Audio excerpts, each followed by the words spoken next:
चलिए फिर मार्केट की बात करते हैं और कुछ ही देर में हम वो जो एक्सपायरी के दिन के जो ऑप्शंस के मैजिक हुए उन पर बात करेंगे, लेकिन पहले मार्केट को एड्रेस करेंगे। और एक typical very good afternoon, typical expiry day. और मार्केट ने आज क्या किया देखिए, मार्केट आज अच्छा खुला, थोड़ी प्रॉफिट बुकिंग आई और ये बात भी हुई थी हमारी सुबह की गैप अप पे नहीं लेकिन डिप्स मिले तो डिप्स पे बाय करिएगा। मार्केट ने डिप्स दिखाई, लोअर लेवल्स को रिस्पेक्ट करा और उसके बाद वहाँ से एक शानदार बाउंस निफ्टी ने दिखाया। अब कहने को आप कह सकते हैं कि टेक्निकली कल का लो ब्रीच किया मार्केट ने, लेकिन बहुत ज़्यादा अंतर से नहीं, प्लस एक्सपायरी थी और 20-25 पॉइंट में उतना कुछ फ़र्क नहीं पड़ता। और वहाँ से उसके बाद शानदार 300 पॉइंट की इंट्राडे में rally.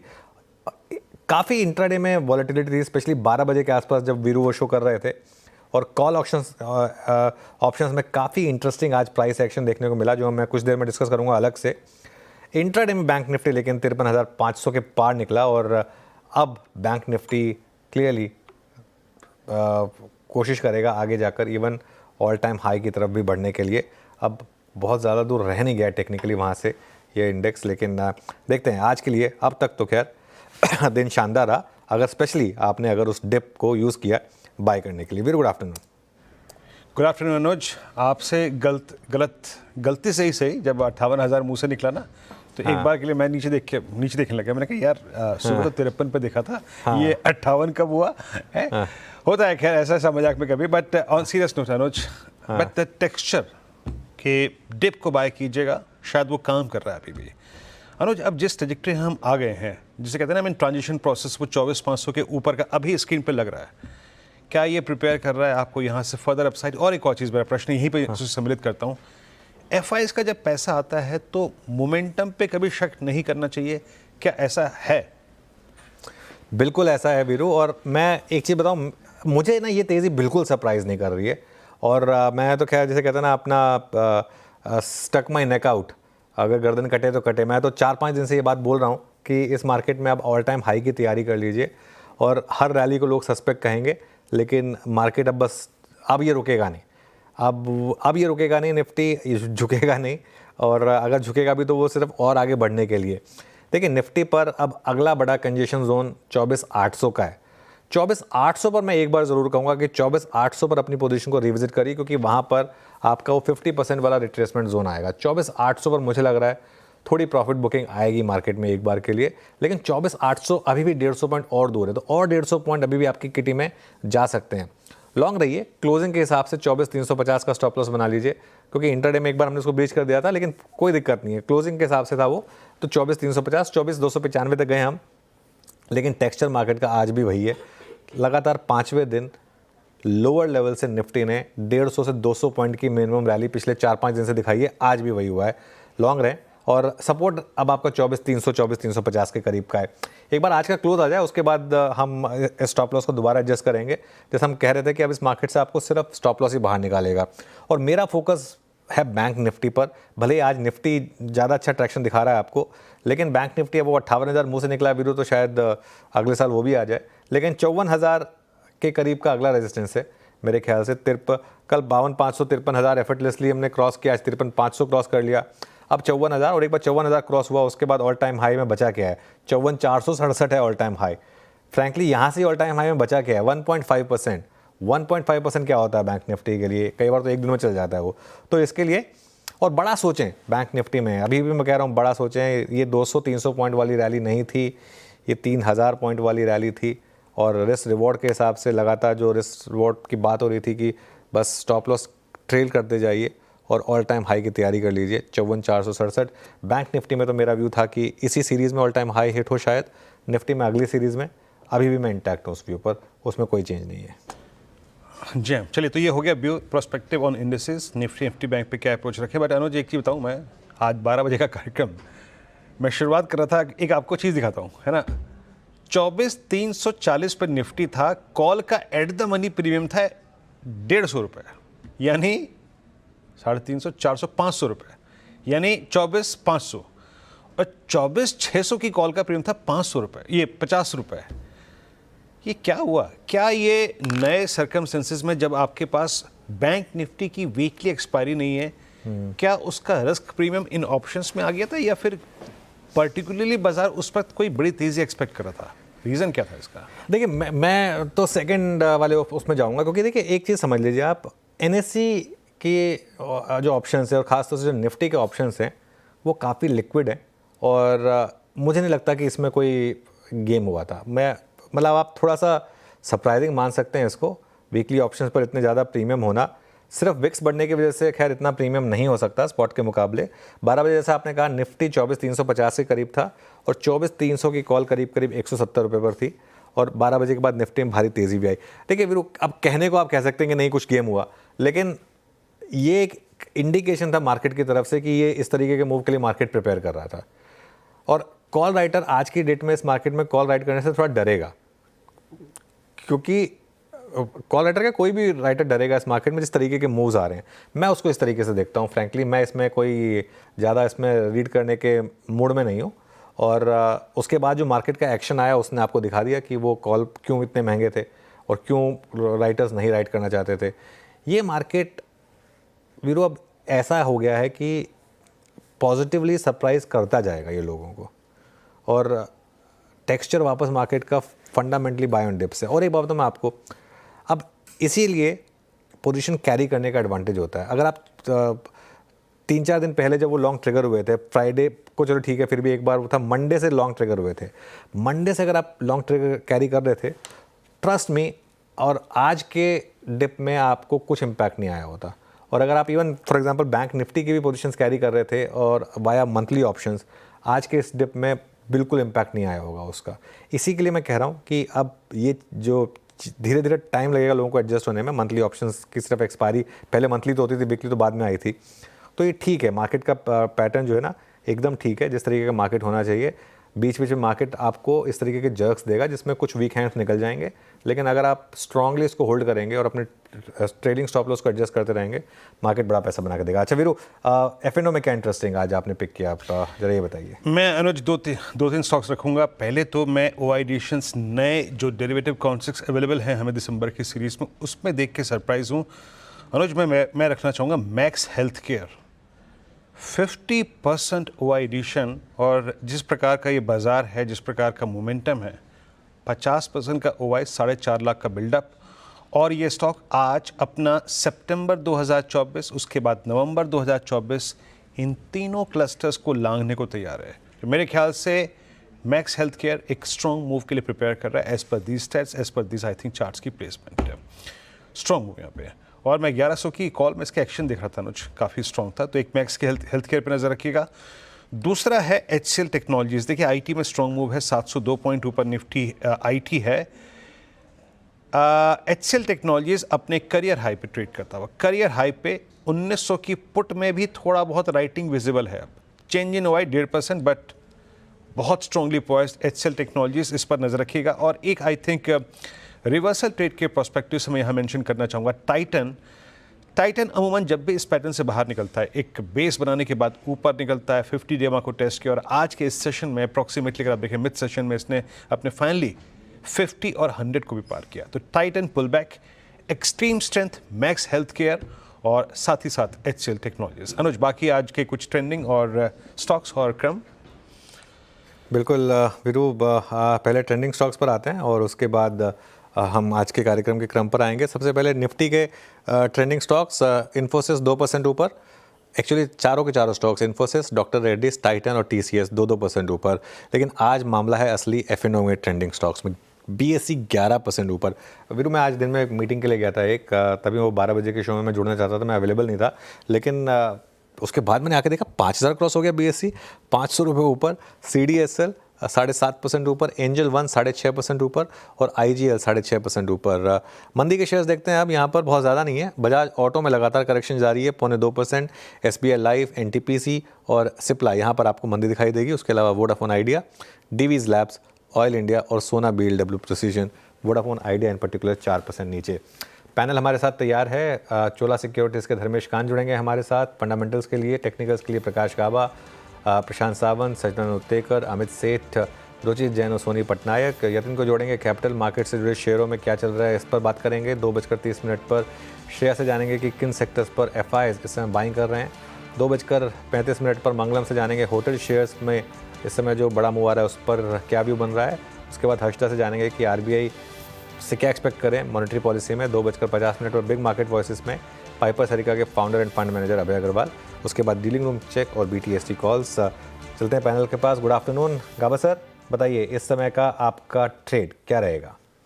Good afternoon to you. Stock जो पसंद है मुझे इस वक्त वो है MCX। इसका सेटअप सही है, बहुत अच्छा कंसोलिडेशन है। उसके बाद आज ब्रेकआउट मिला है आपको 6500 पर ट्रेड करा है। मेरे ख्याल से स्टॉप कराना चाहिए 100 रुपीज का। यस, जरूरी है। टारगेट रहेगा मेरे ख्याल से 6700। गिव अ डे और टू 6700 तक जाना चाहिए और शायद हायर जोन देखेंगे आते दिन में। MCX ओके, M6 6502 पे आपका लॉन्ग कॉल है। और सोनी जी, गुड आफ्टरनून, आपका ट्रेड? जी गुड आफ्टरनून एवरीवन। मेरा यहाँ पे बाय रहेगा AU बैंक पे। सो AU बैंक में कल और आज 600 लेवल को थोड़ा सा टेस्ट कर रहा है, उसके ऊपर ब्रेक नहीं कर रहा है। काफी एग्रेसिव वहाँ पे ओपन इंटरेस्ट एडिशंस है। बट ये जो 20 EMA हर्डल को आज क्रॉस कर रहा है, कल भी क्रॉस किया था, आज दोबारा क्रॉस कर रहा है, एक बेस बना रहा है 590 के करीब। तो मुझे लगता है जब वो 600 लेवल को क्रॉस करेगा बहुत शार्पली टुवर्ड 620-25 लेवल्स को टेस्ट कर सकता है। सो AU बैंक फ्यूचर्स में खरीदारी करने की सलाह रहेगी 588 स्टॉप लॉस के साथ, और 620 यहाँ पे टारगेट रहेगा पहला। उसके ऊपर सस्टेन करते हैं तो दूसरा टारगेट टुवर्ड 626-628 टारगेट्स मिल सकते हैं। ओके, चलिए, तो ये इस समय सोनी जी की पिक हो गई AU बैंक में। अब चलते हैं अमित सेठ के पास। अमित जी, गुड आफ्टरनून, आपकी ट्रेड? जी good afternoon Anuj ji, good afternoon Viren ji and everybody on the panel. Anuj ji, इस समय का मेरा ट्रेड रहेगा ICICI बैंक। ये हमने कल भी रेकमेंड किया था। अगर इसका वीकली और डेली चार्ट्स देखें तो काफी स्ट्रॉन्ग स्ट्रक्चर है। ये जरूर है कि कुछ दिनों से, पिछले 6-7 दिनों से कंसोलिडेट कर रहा था। आज के सत्र में हमने देखा कि पिछले 8 डे के हाईज को इसने क्रॉस कर लिया है और एक चैनल के, वीकली चैनल के लोअर एंड से बाहर आ रहा है। करंटली 1327 का प्राइस है। बाय करें for a target of 1340 and 1355। Stop loss रखेंगे 1310 रुपए का। 1326 पे ICICI बैंक। और वाकई अमित जी इसको पिछले सेशन से ही वकालत कर रहे हैं ICICI बैंक की। सचिन, गुड आफ्टरनून, आपका trade? Good afternoon Virendra ji, good afternoon Anuj ji and good afternoon to all the panelists. यहाँ पर जो हमारा एक विनिंग ट्रेड रहा है सुबह से टाटा एलेक्सी में, जिसका पहला टारगेट या इंट्राडे टारगेट हमने 75-20 के आसपास दिया था, वो ऑलमोस्ट यहाँ पर हासिल हो रहा है। बट कहीं पर भी मोमेंटम में ड्रॉप नहीं है। इनफैक्ट जिस कन्विक्शन से ये बढ़ रहा है, जिस तरीके से पोजिशनिंग हो रही है, तो मुझे लग रहा है इंट्राडे में ही और 200 पॉइंट की रैली यहाँ पर ऐड हो सकती है। तो यहाँ पर टाटा एलेक्सी में अभी भी फर्दर लॉन्ग पोजीशन ऐड करने की सलाह होगी। स्टॉप लॉस आपको यहाँ से लगभग अराउंड 7400 के आसपास लगाना है एंड टारगेट मुझे लग रहा है इंट्राडे के लिहाज से 7680 का होगा। पोजिशनल टारगेट भी मैं थोड़ा सा यहाँ पर रिवाइज कर रहा हूँ, जिस तरीके से ये इंटेंसिटी नजर आ रही है, तो मुझे लग रहा है जल्दी ये स्टॉक 8020 के आसपास के स्विंग्स भी एग्जिबिट करेगा। तो अभी भी खरीदारी करने की ही सलाह होगी टाटा एलेक्सी के फ्यूचर। ओके, टाटा एलेक्सी में खरीदारी करने की सलाह होगी सचिन की तरफ से। रुचित के पास चलते हैं। Ruchit, good afternoon. रुचित, आपकी ट्रेड? जी very good afternoon to everyone. Tech Mahindra में खरीदारी की सलाह है। एक तो IT पूरा का पूरा हैवीवेट्स का बास्केट एक मोमेंटम में है। सेकेंडली टेक महिंद्रा में देखें तो लगभग 2 से 2.5 महीने तक ये स्टॉक एक कंसोलिडेशन फेज में रहा है। इनफैक्ट लास्ट 6-7 ट्रेडिंग सेशन में ये स्टॉक अपने 20 दिन के मूविंग एवरेज के नीचे भी नहीं जा रहा है। और आज ये प्रीवियस स्विंग हाइज जो था कंसोलिडेशन का, वो ये स्टॉक ने ब्रेकआउट दिया है। सो आई थिंक यहाँ पे मोमेंटम काफी स्ट्रॉन्ग नजर आ रहा है। 1840 के साथ स्टॉप लॉस के साथ खरीदारी करने की सलाह रहेगी 1850 के टारगेट्स के लिए। ओके, टेक महिंद्रा 1787 पे वाकई निफ्टी IT। अरे जरा एक बार निफ्टी IT लेके आइएगा। मतलब 2 टिक्स में 44663 से 150 पॉइंट निफ्टी IT चला है अभी अभी, मात्र आई थिंक जब से रुचित बात कर रहा हूँ तब से। गजब का मूव यहाँ पे। Dharmesh, good afternoon. क्या स्विंग है मार्केट में और बाजार इस वक्त इंट्राडे 150-200 पॉइंट की डिप को हाथों हाथ ले रहा है? आई थिंक काफ़ी लोग डिनायल मोड में है, बाजार इसका भी पूरा फ़ायदा उठाता हुआ। आपका व्यू इस वक्त मार्केट पे और आपका कॉल? गुड आफ्टरनून वीरेंद्र, सारे पैनलिस्ट को भी गुड आफ्टरनून। डेफिनेटली एक जो फॉल करेक्शन चालू हुआ था 26,200 से, उसके बाद ये काफ़ी अच्छा रिवर्सल देखने को मिला। और पिछला 10 महीना आप अगर देखें, लास्ट ईयर अक्टूबर से 3 स्टेट इलेक्शन के बाद से जो मार्केट में तेजी चालू हुई थी वो इस तरीके की थी। जब भी इंट्राडे फॉल आता था वो इंट्राडे ही वो समेट करके वापस आप पॉजिटिवली क्लोज करते थे। आज का ये मूवमेंट एग्जैक्टली सिमिलर था, ऑलमोस्ट 200 पॉइंट डाउन से लेकर के अभी आप 150-200 पॉइंट ऊपर आ गए हैं मार्केट में। तो ये काफ़ी अच्छा है और कॉन्फिडेंस बिल्डिंग मेजर है। मुझे लगता है कि यहाँ से लेकर के बजट तक जो भी डिप्स हैं वो बाई में कन्वर्ट होते आएंगे। फंडामेंटली जस्टिफिकेशन नहीं मिल रहा है कि क्यों इस तरीके से बाजार में बाइंग होनी चाहिए, नंबर्स को आप देखें, बट मार्केट हमेशा फॉरवर्ड लुकिंग होती है। मुझे ऐसा लगता है कि अब जो नैरेटिव है आने वाले जो Q3 की अर्निंग्स की नैरेटिव होगी वो ईयर ऑन ईयर कंपैरिजन ना करके सिक्वेंशियल लोग देखेंगे। पिछले 2 क्वार्टर से इस क्वार्टर में कितना इंप्रूवमेंट आया वो एक लीड इंडिकेटर होगा या अर्निंग्स इंप्रूवमेंट का। तो ईयर जो क्वार्टरली है सिक्वेंशियल ग्रोथ जो है वो लगता है मुझे बेहतर आएगी। जिनसे भी बात हो रही है कॉर्पोरेट सर्कल में तो वहां पे यही समझ में आ रहा है कि सिक्वेंशियली तो बेटर है, भले ईयर ऑन ईयर बेटर ना रहे। इस बात को लगता है मार्केट अब समझ रहा है और इसलिए फिर से वैल्यू बाइंग चालू हो गई है मार्केट में।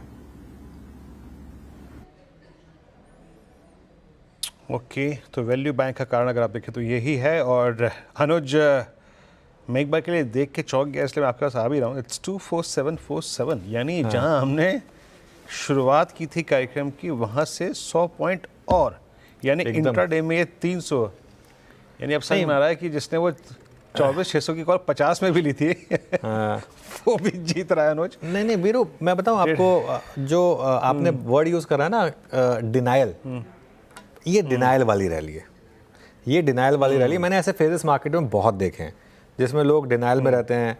पहला मूव आता तो लोगों को लगता है कि ये तो सकर्स रैली है, काउंटर ट्रेंड रैली है, टिकेगी नहीं, और हम तो अभी भी बता रहा हूँ लोग ले ही नहीं पा रहे हैं, हिम्मत ही नहीं हो पा रही है लोगों की। वो सितंबर और अक्टूबर और नवंबर के फर्स्ट हाफ का करेक्शन इतना ब्रूटल था, लोग लेने की हिम्मत नहीं कर पा रहे हैं।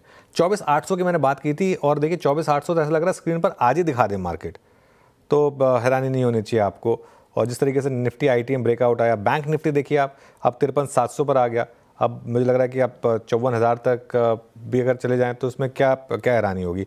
अच्छा, क्या है ना, अभी भी आप देखें अगर 24,800 तक भी इस मार्केट में टेक्निकली सिर्फ 50% ही रिट्रेसमेंट होगी पूरी फॉल की 24,800 पर 50% ही रिप्लेसमेंट होगी। और 24,800 पर भी निफ्टी अपने हाई से करीब 5.5% दूर होगा। हाँ, बैंक निफ्टी अब सिर्फ 1.5% दूर रह गया है, तो बैंक निफ्टी में अब कोई बहुत ज़्यादा मामला नहीं बचा, लेकिन निफ्टी अभी भी 5.5% दूर है।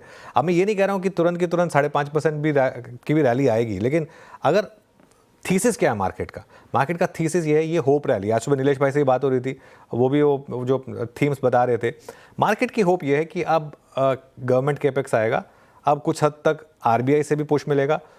आज सुबह मैं हमारे सिस्टर चैनल पे सुन रहा था, नमूरा की जो इकोनॉमिस्ट, उन्होंने तो आके बोला कल की कल RBI से रेट कट आ जाएगा।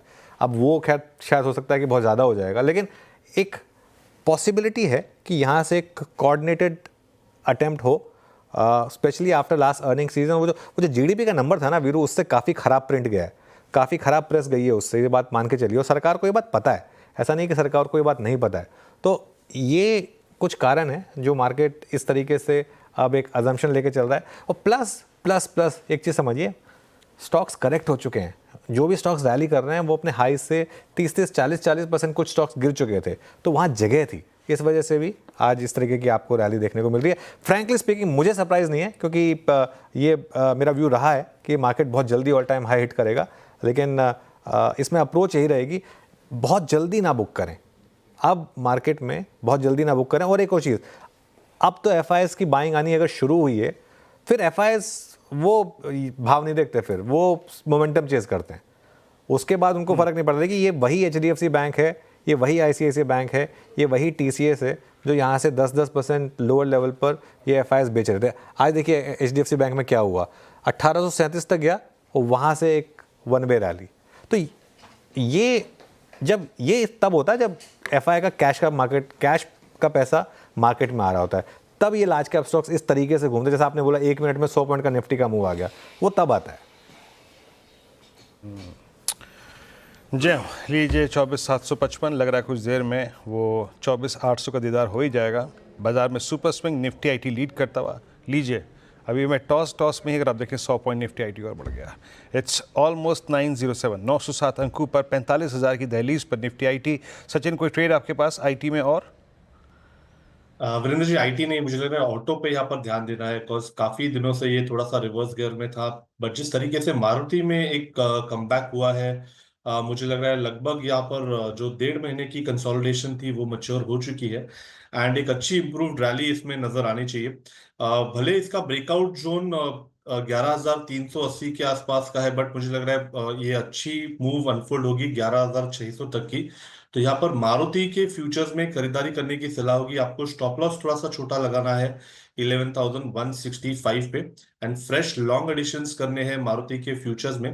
पहला टारगेट होगा अराउंड 11,380 का एंड पोजिशनल टारगेट होगा अराउंड 11,600 का। चलिए एक काम करते हैं, आज के टॉप गेनर्स में सबसे नंबर 1 पर है बीएससी और नंबर 2 पर है सीडीएसएल, तो नंबर 3 पर एंजल वन। तो कैपिटल मार्केट से जुड़े शेयरों में शानदार उछाल है और ये सारे के सारे न्यू एडिशंस भी हैं एफएनओ में। यतिन से समझते हैं कि यहाँ क्या हो रहा है। Yatin, good afternoon. Good afternoon. और आपने पॉइंट आउट भी किया था कि बीएससी जिस हिसाब से एफएनओ में इंक्लूड होगा, यहाँ ट्रैक्शन देखने को मिलेगा। और एक्चुअली में अगर आप देखें तो बहुत अच्छा बिल्डअप आपको एफएनओ स्टॉक्स में दिखाई पड़ रहा है। जो नए इंक्लूजन्स हैं 45 स्टॉक्स में से अगर आप देखें तो जो कैपिटल मार्केट वाले स्टॉक हैं, खास करके बीएससी और सीडीएसएल, दोनों में strong price and volume action देखने को मिल रहा है, लॉन्ग बिल्डअप देखने को मिल रहा है। इनफैक्ट अगर हम बीएससी की बात करें तो बाजार में एक कयास सा था कि एक बार अगर वीकली ऑप्शंस बंद हो जाएंगे तो रिटेल पार्टिसिपेशन घट जाएगा, वॉल्यूम घट जाएंगे। मंथ ऑन मंथ केवल नवंबर के महीने में 10% वॉल्यूम गिरे हैं, नंबर 1। नंबर 2, रिटेल पार्टिसिपेशन बढ़ा है 35% वॉल्यूम, जो कि पिछले महीने के मुकाबले आपको 1% सुधरता हुआ दिखाई पड़ रहा है। तो रिटेल पार्टिसिपेशन जो है ओवरऑल कैश मार्केट्स हो या एफएनओ मार्केट्स हो, आपको बीएससी पे इंप्रूव होता हुआ दिखाई पड़ रहा है। ब्रोकरेज स्टॉक्स की भी बात करें तो जिस हिसाब से मार्केट में एक रिबाउंड आया है, फिर से एक बार ब्रोकरेज स्टॉक्स में भी आपको खरीदारी देखने को मिल रही है। और कहीं ना कहीं ये एनएससी का आईपीओ, एनएसडीएल का आईपीओ, इसके पीछे भी आपको थोड़ा बहुत एक रब ऑफ इफेक्ट वैल्यूएशंस के हिसाब से बीएससी और सीडीएसएल के शेयर्स पे दिखाई पड़ रहा है। इस हफ्ते की केवल बात करें तो बीएससी का शेयर 7% ऊपर है, सीडीएसएल 12% ऊपर है। ब्रोकर्स जैसे एंजल वन और मोतीलाल ओसवाल ये भी आपको 10% तक ऊपर दिखाई पड़ेंगे। और कैम्स ये भी एक स्टॉक है जहां आपको 5 से 7% इस हफ्ते की तेज़ी देखने को मिली है। तो ओवरऑल ट्रैक्शन काफ़ी ज़बरदस्त है। और सुनते हैं नीलेश शाह को, जिन्होंने आवाज़ के साथ बातचीत की और उनको लगता है कि डिसप्रपोर्शनेट ग्रोथ आपको एएमसी एयूएम्स में और ओवरऑल एलोकेशन जो शेयर बाजार में हो रहा है वो कैसे बढ़ता हुआ दिखाई पड़ सकता है। यहाँ से भी 5-5, 10-10 गुना ग्रोथ दिखता है कैपिटल मार्केट रिलेटेड एक्टिविटी में। अब वो एक्सचेंज के रूप में आए, एएमसी के रूप में आए, इंश्योरेंस के रूप में आए, ब्रोकिंग के रूप में आए, वेल्थ मैनेजमेंट के रूप में आए या मार्केट इंफ्रास्ट्रक्चर कंपनीज के रूप में आए, मेरे हिसाब से ये पूरा जो एक माहौल है वो चलता रहेगा। बहुत साल पहले हम लोग कहते थे कि एक दिन ऐसा आएगा रिटेल इन्वेस्टर्स की सुनामी आएगी और गोरों के सामने खड़ी रहेगी। आज हमने वो सुनामी आते हुए देखी है, बट ये तो पहली झलक है। अब इससे बड़ी सुनामी आने वाले 10-15 सालों में आती रहेगी। बिल्कुल, तो ये है पूरा का पूरा माजरा। और सुबह हम बात कर रहे थे वीरो कि ये एक और इंडिकेशन आपको दे रहा है कि अब मार्केट में वापस रिपेयर वर्क चालू है, क्योंकि वो स्टॉक्स लीड कर रहे हैं जो करेक्शन से पहले गिर रहे थे। सारे के सारे स्टॉक्स जो हैं उनमें अच्छी खासी रैली आ रही है। और ये जब ये स्टॉक्स चलते हैं ना, इसका मतलब है रिटेल इज़ फीलिंग गुड, क्योंकि ये सारे के सारे स्टॉक्स जो हैं वो ज़्यादातर रिटेल के सेंटिमेंट पे चलते हैं। तो ये रिटेल का सेंटिमेंट वापस इम्प्रूव हो रहा है, इसका सबसे बड़ा इंडिकेशन है आज इस तरीके से ये स्टॉक चले हैं। और अब काउंटडाउन शुरू कर लीजिए। 24,800 निफ्टी आज ही हिट करने के मूड में है। 24,765 तो आ गया है, बचा कितना है 35 पॉइंट, शायद आज ही हिट कर दें तो इंटरेस्टिंग होगा वीरू यहाँ पर। जी हाँ, और संभावनाएं हर चीज़ की हैं। और स्क्रीन पे कुछ बड़े स्टॉक्स लीड लेते हुए अभी सचिन ने मारुति का जिक्र किया और मैं वाकई देख रहा था Maruti, it's I think 4th consecutive session जब अपने 20 डे एक्सपोनेंशियल मूविंग एवरेज के ऊपर ट्रेवल कर रहा है। और देखिए 20 डे में का जिक्र मैं इसलिए कर रहा हूँ, सचिन आपने बड़ी अच्छी स्पॉटिंग करी, क्योंकि ये बदलाव हो रहा है मारुति में पोस्ट 16 अक्टूबर यानी मिड अक्टूबर के बाद। इट्स फर्स्ट टाइम दैट आप अपने इस एवरेज को third fourth consecutive day cross कर रहे हैं, बिहेवियर देख के अच्छा लग रहा है। अच्छा अमित, जरा एक बार देखिएगा आप एल.एन.टी इस वक्त डे हाई पर, और एल.एन.टी अब अपने इस टिपिकल फ्लैग जो कि शायद मेरे ख्याल से 19 जून से परसिस्ट करता है, उसके हाई को क्रॉस करने को तैयार। 38, 62, 63, ये अगर मैं फ्लैग का भी आई थिंक अगर मैं बेस, और मैं हालांकि टेक्निकली इसको पोल पे डिटरमाइन किया था टारगेट्स को अमित, बट मैं उस टिप्पणी पे नहीं आऊँगा। आपका व्यू क्या है इस वक्त, एल.एन.टी को आप कैसे अप्रोच करेंगे? जी वीरेन जी, डेफिनेटली काफी स्ट्रॉन्ग स्ट्रक्चर है। फ्लैग एंड पोल का ब्रेकआउट तो जरूर है, लेकिन अगर इसका टॉप से नेकलाइन बनाए इसकी, तो मार्च से लेके अभी तक एक काफी अच्छे बेस और कंसोलिडेशन फॉर्मेट से वीकली चार्ट्स में ब्रेकआउट दे रहा है। इस चार्ट ने अक्सर 3700 3750 में जाके हमेशा रेजिस्टेंस लिया और फेल हुआ, और ये एक बार नहीं कम से कम 5 बार हुआ। लेकिन इस बार हम देख रहे हैं कि सारे प्रीवियस रेजिस्टेंसेस ये कन्विंसिंगली क्रॉस कर रहा है अपने वीकली चार्ट्स में। There is strong momentum in this breakout, तो ये एज अ ब्रेकआउट ट्रेड भी यहाँ पे लिया जा सकता है पोजिशनल व्यू के साथ। 3800 का हम स्टॉप लॉस रखेंगे, और हमारे टारगेट्स लगभग 4000 से 4050 के रहेंगे एल.एन.टी में।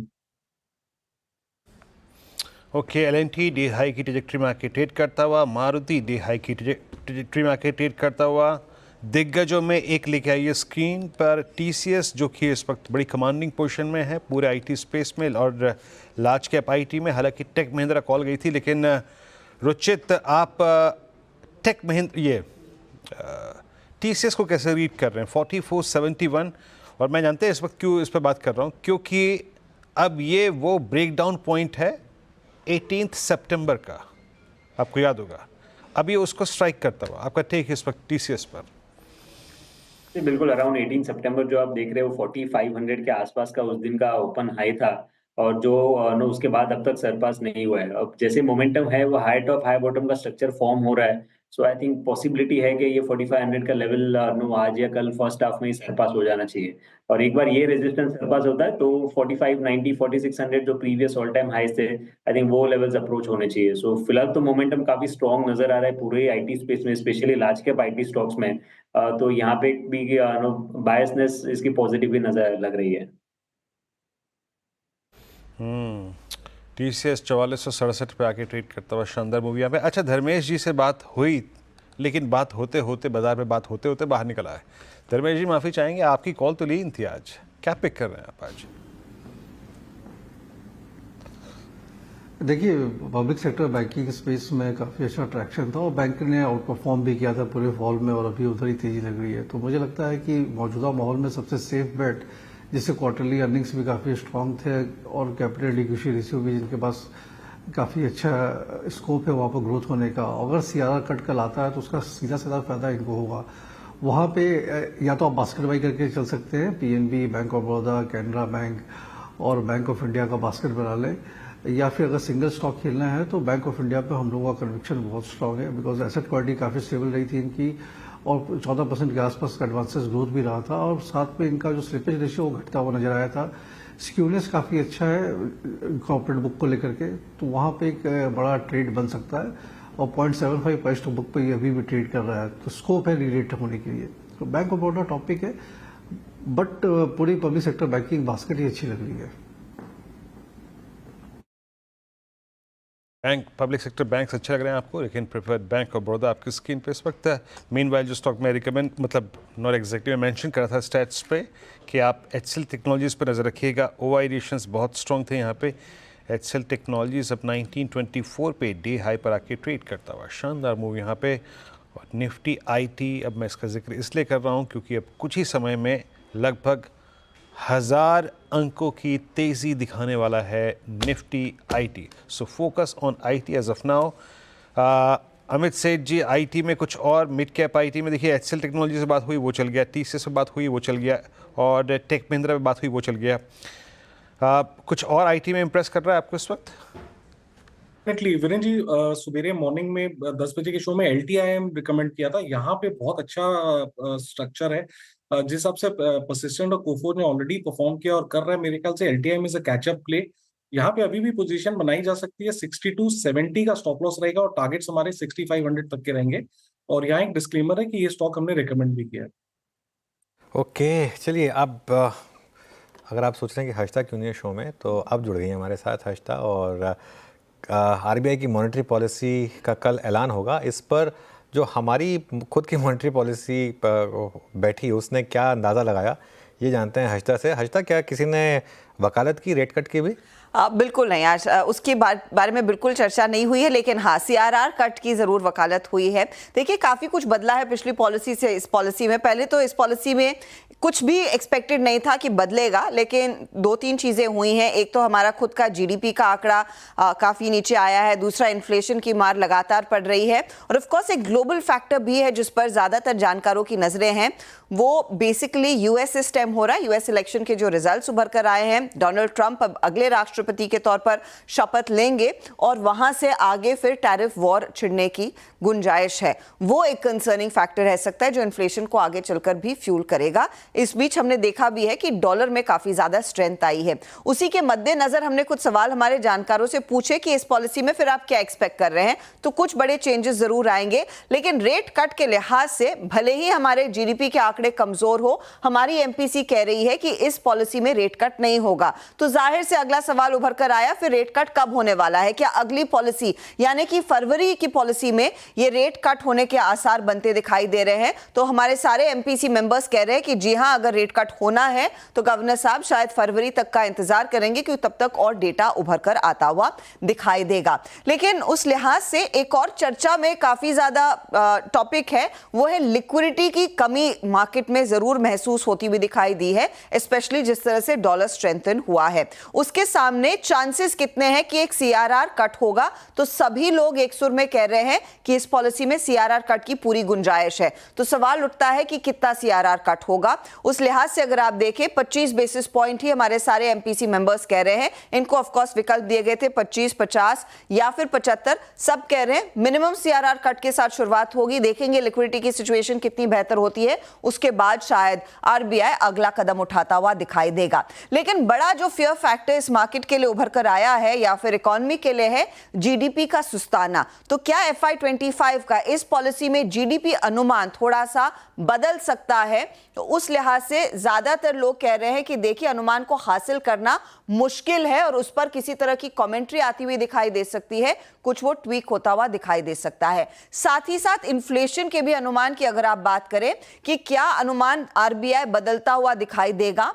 तो 2 हमारे एमपीसी मेंबर्स ने कहा कि आरबीआई को इन्फ्लेशन अनुमान बदलना होगा क्योंकि ये कंसिस्टेंटली उनकी एक्सपेक्टेशन से काफी ऊपर है। वहीं एक मेंबर कह रहे हैं कि इन्फ्लेशन अनुमान में कोई बदलाव नहीं होगा। तो आउटलुक ऑफ कोर्स जीडीपी का और इन्फ्लेशन का इंपॉर्टेंट रहेगा, लेकिन ज्यादातर लोग यही मान रहे हैं कि इस पॉलिसी में रेट कट नहीं, लेकिन हाँ सीआरआर कट जरूर होता दिखाई देगा। ओके, सीआरआर कट जरूर होता हुआ दिखाई देगा। हर्षिता, बहुत बहुत शुक्रिया। और ये मीनवाइल 24,800 क्रॉस हो गया। वीरू, हम बात कर रहे थे कि बस इसी शो में तैयारी कर लीजिए 24,800 की। अब बताइए अगली डिमांड क्या है, उसको पूरी कर देते हैं। बैंक निफ्टी भी देखिए वो 550 पॉइंट ऊपर। अब अगर अगली डिमांड है कि 54,000 हो जाए बैंक निफ्टी में, तो शायद मार्केट उसके लिए भी आपको तैयारी करके ऑब्लाइज करने को तैयार हो। और एक बार चार्ट्स देखिए जरा, कुछ लार्ज कैप्स के जिस तरीके के मूव्स इस समय मार्केट में आ रहे। पहले तो एक बार निफ्टी का कॉन्ट्रीब्यूशन देखते हैं, क्योंकि अब ये जो पिछले 20 मिनटों में मूव आया, जब से मैंने और वीरो ने शो शुरुआत की उसके बाद से निफ्टी 200 पॉइंट भागा है वैसे। तो एक बार सबसे पहले निफ्टी का कॉन्ट्रीब्यूशन लेकर आएंगे, उसके बाद 3-4 इंटरडे चार्ट्स देखेंगे। और अब देखिए सबसे ऊपर ICICI बैंक और नंबर 4 पर HDFC बैंक का। ICICI बैंक का इंटरडे चार्ट लेकर आइए एक बार जरा स्क्रीन पर। और ये स्क्रीन चीख कर कह रही है वीरू कि आज तैयारी कर लीजिए एक बड़े FII के बाय नंबर की और एक बड़े FII के इंडेक्स फ्यूचर्स में बाय और वो शॉर्ट कवरिंग के नंबर की। ये स्क्रीन आपको आज चीख कर कह रही है। वो एक पता नहीं कौन सी कॉमिक थी जिसमें लिखा होता था, वो क्या टर्म थी, इच्छाधारी नाग, है ना। आज कुछ ऐसे ही चल रहा है ना। ये पहले 700 हुआ, 750 हुआ, 800 हुआ, मेरे को 850 हो गया ये। अच्छा एक सेकेंड, आप मुझे नाग कह रहे हैं इच्छाधारी कह रहे हैं? दो में से पहले एक बात तो इच्छाधारी नाग था, नाग था वो, है ना। हाँ नहीं बट ठीक है। 24,825 देखिए क्या है वीरू, अगर रिटेल का फ़ायदा हो तो नाग क्या, हम तो कुछ भी बनने को तैयार हैं। तो ये चीज़ है। नहीं मैं निफ्टी को कह रहा हूँ। नहीं मुझे लगा आप मुझे भी कह देंगे तो मुझे चलेगा वैसे। नहीं एक चीज़ है, लेकिन क्योंकि मैं वो लेवल्स देख रही थी, आपने 700 की बात की, 800 की बात की, तो सरस्वती बैठी है जबान में, ये कह सकते हैं। Thank God for that. लेकिन 24,800 आ गया, वो जो स्विंग थी 50% पूरी रिट्रेसमेंट की, वो स्विंग आ गई है। अब यहाँ से अगर आप चाहें, वीरू मैं अभी भी बोल रहा हूँ, अगर आप चाहें यहाँ पर तो पार्शियल प्रॉफिट बुक कर सकते हैं, स्पेशली अगर आप शुरू से पोजीशन बने हुए तो पार्शियल, क्योंकि ऐसा नहीं है कि मार्केट आपको फिर डिप देगा, अगली डिप भी आएगी। आज भी डिप आई थी एक, आज डिप आई 24,300 तक ले गई थी एक बार के लिए आपको, तो ऐसी डिप्स मार्केट देता रहेगा। लेकिन अगर आप बैंक निफ्टी में मुझे लग रहा है कि अभी भी बहुत स्कोप है, अभी भी बैंक निफ्टी 53,860 पर इस स्विंग में मुझे लग रहा है कि 54,200 54,500 के लेवल बाकी हैं आने के लिए। और हर्षता आई यहाँ पर शो में ग्रीन पहनकर, और मार्केट एकदम हाईएस्ट पॉइंट, थोड़ा सा टोटका फिर काम करेगा। अनुज, लेकिन ये क्या प्राइमरीली प्री पॉलिसी एक्शन है, सीआरआर कट लग रहा है? क्योंकि मैं वो कोटक म्यूचुअल फंड की भी रिपोर्ट पढ़ रही थी, उन्होंने तो रेपो रेट कट की भी वकालत की है, जिसकी सिग्निफिकेंट, जैसे लता से बात कर रहे थे कि उन्होंने थोड़ा सा पेचीदा होगा। क्या दोनों होगा? क्या वो सरप्राइज मार्केट फैक्टर इन करना चाहते हैं? नहीं, आज तक क्या हुआ है ना, आई थिंक कल और आज में परिस्थिति थोड़ी बदली है। आज सुबह जैसे मैं कह रहा था, नमूरा ने शो में कहा उनके कि रेट कट भी एक्सपेक्ट कर रहे हैं, और रेट कट प्लस सीआरआर क्या हो सकता। देखिए, वैसे भी शक्तिकांता दास साहब की टेक्निकली ये लास्ट पॉलिसी है, जी हाँ। उसके बाद उनको एक्सटेंशन मिलेगा, वैसे जो लक्ष्मण जी कह रहे हैं, लेकिन हु नोज, मतलब मार्केट ये प्राइसिंग करने की कोशिश कर रहा है, बिल्कुल कर रहा है मार्केट ये प्राइसिंग करने की कोशिश, कि हो सकता है कल की कल ही एक सरप्राइज रेट कट भी आ जाए, क्योंकि इकोनॉमी को बूस्ट तो चाहिए और तुरंत चाहिए। अगर आप कई बार नहीं तो बहुत लेट कर देते हैं, फरवरी तक रुकेंगे तो मुझे लगता है थोड़ा बहुत लेट हो जाएगा, बहुत लेट हो जाएगा। तो इसके लिए उससे पहले तो बजट भी आ जाएगा, तो इसके लिए हो सकता है ये इस रैली में ये एक्सपेक्टेशन, मतलब ये होप बिल्ड हो रही है कि शायद एक सरप्राइज रेट कट भी आ जाए। जिस तरीके से आईसीआईसीआई बैंक और बाकी बैंकों ने भागना शुरू किया है, मान सकते हैं आपकी एटलीस्ट एक्सपेक्टेशन तो है, आए या ना आए वो खैर कल डिसाइड करेंगे हम।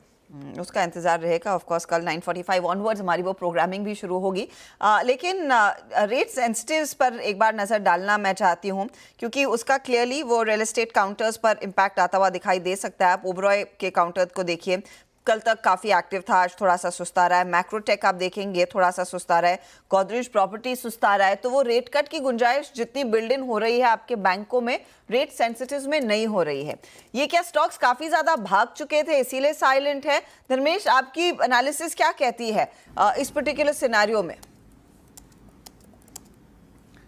आई थिंक हर्षिता, ये पॉलिसी अनाउंसमेंट के बाद इसमें ट्रैक्शन आएगा। कमजोरी तो किसी भी नहीं है, नीचे में काफ़ी बाइंग रही सारी रियल एस्टेट के स्टॉक्स में जब करेक्शन हुआ था, और पॉजिटिव इन्वायरमेंट बना हुआ है। अगर आप डिमांड चेक करें तो अभी भी बुकिंग्स काफ़ी स्ट्रॉन्ग चल रही हैं, और प्राइसेस भी इनके इंक्रीमेंटली बढ़ते ही जा रहे हैं। तो मुझे लगता है अगर रेट कट आता तो इनके लिए काफ़ी बेनिफिशियल रहेगा, कॉस्ट ऑफ फंड इनकी कम होगी, और थोड़ा सा कमोडिटी प्राइसेस का जो इनपुट का प्रॉब्लम आ रहा था वो भी मिटिगेट होगा अगर रेट कट आ जाता है इनका कल। तो रेट कट ना भी आए, अगर सीआरआर कट भी आता तो भी थोड़ा बहुत तो बेनिफिट अराउंड 5 से 6 बेसिस पॉइंट का इनको कॉस्ट ऑफ फंड में होता है बैंकों को, तो शायद पास ऑन मिले तो वहाँ इनको एडवांटेज रहेगा। तो मुझे लगता है बस सुस्ती है थोड़ी ये ठहराव कर रहे हैं।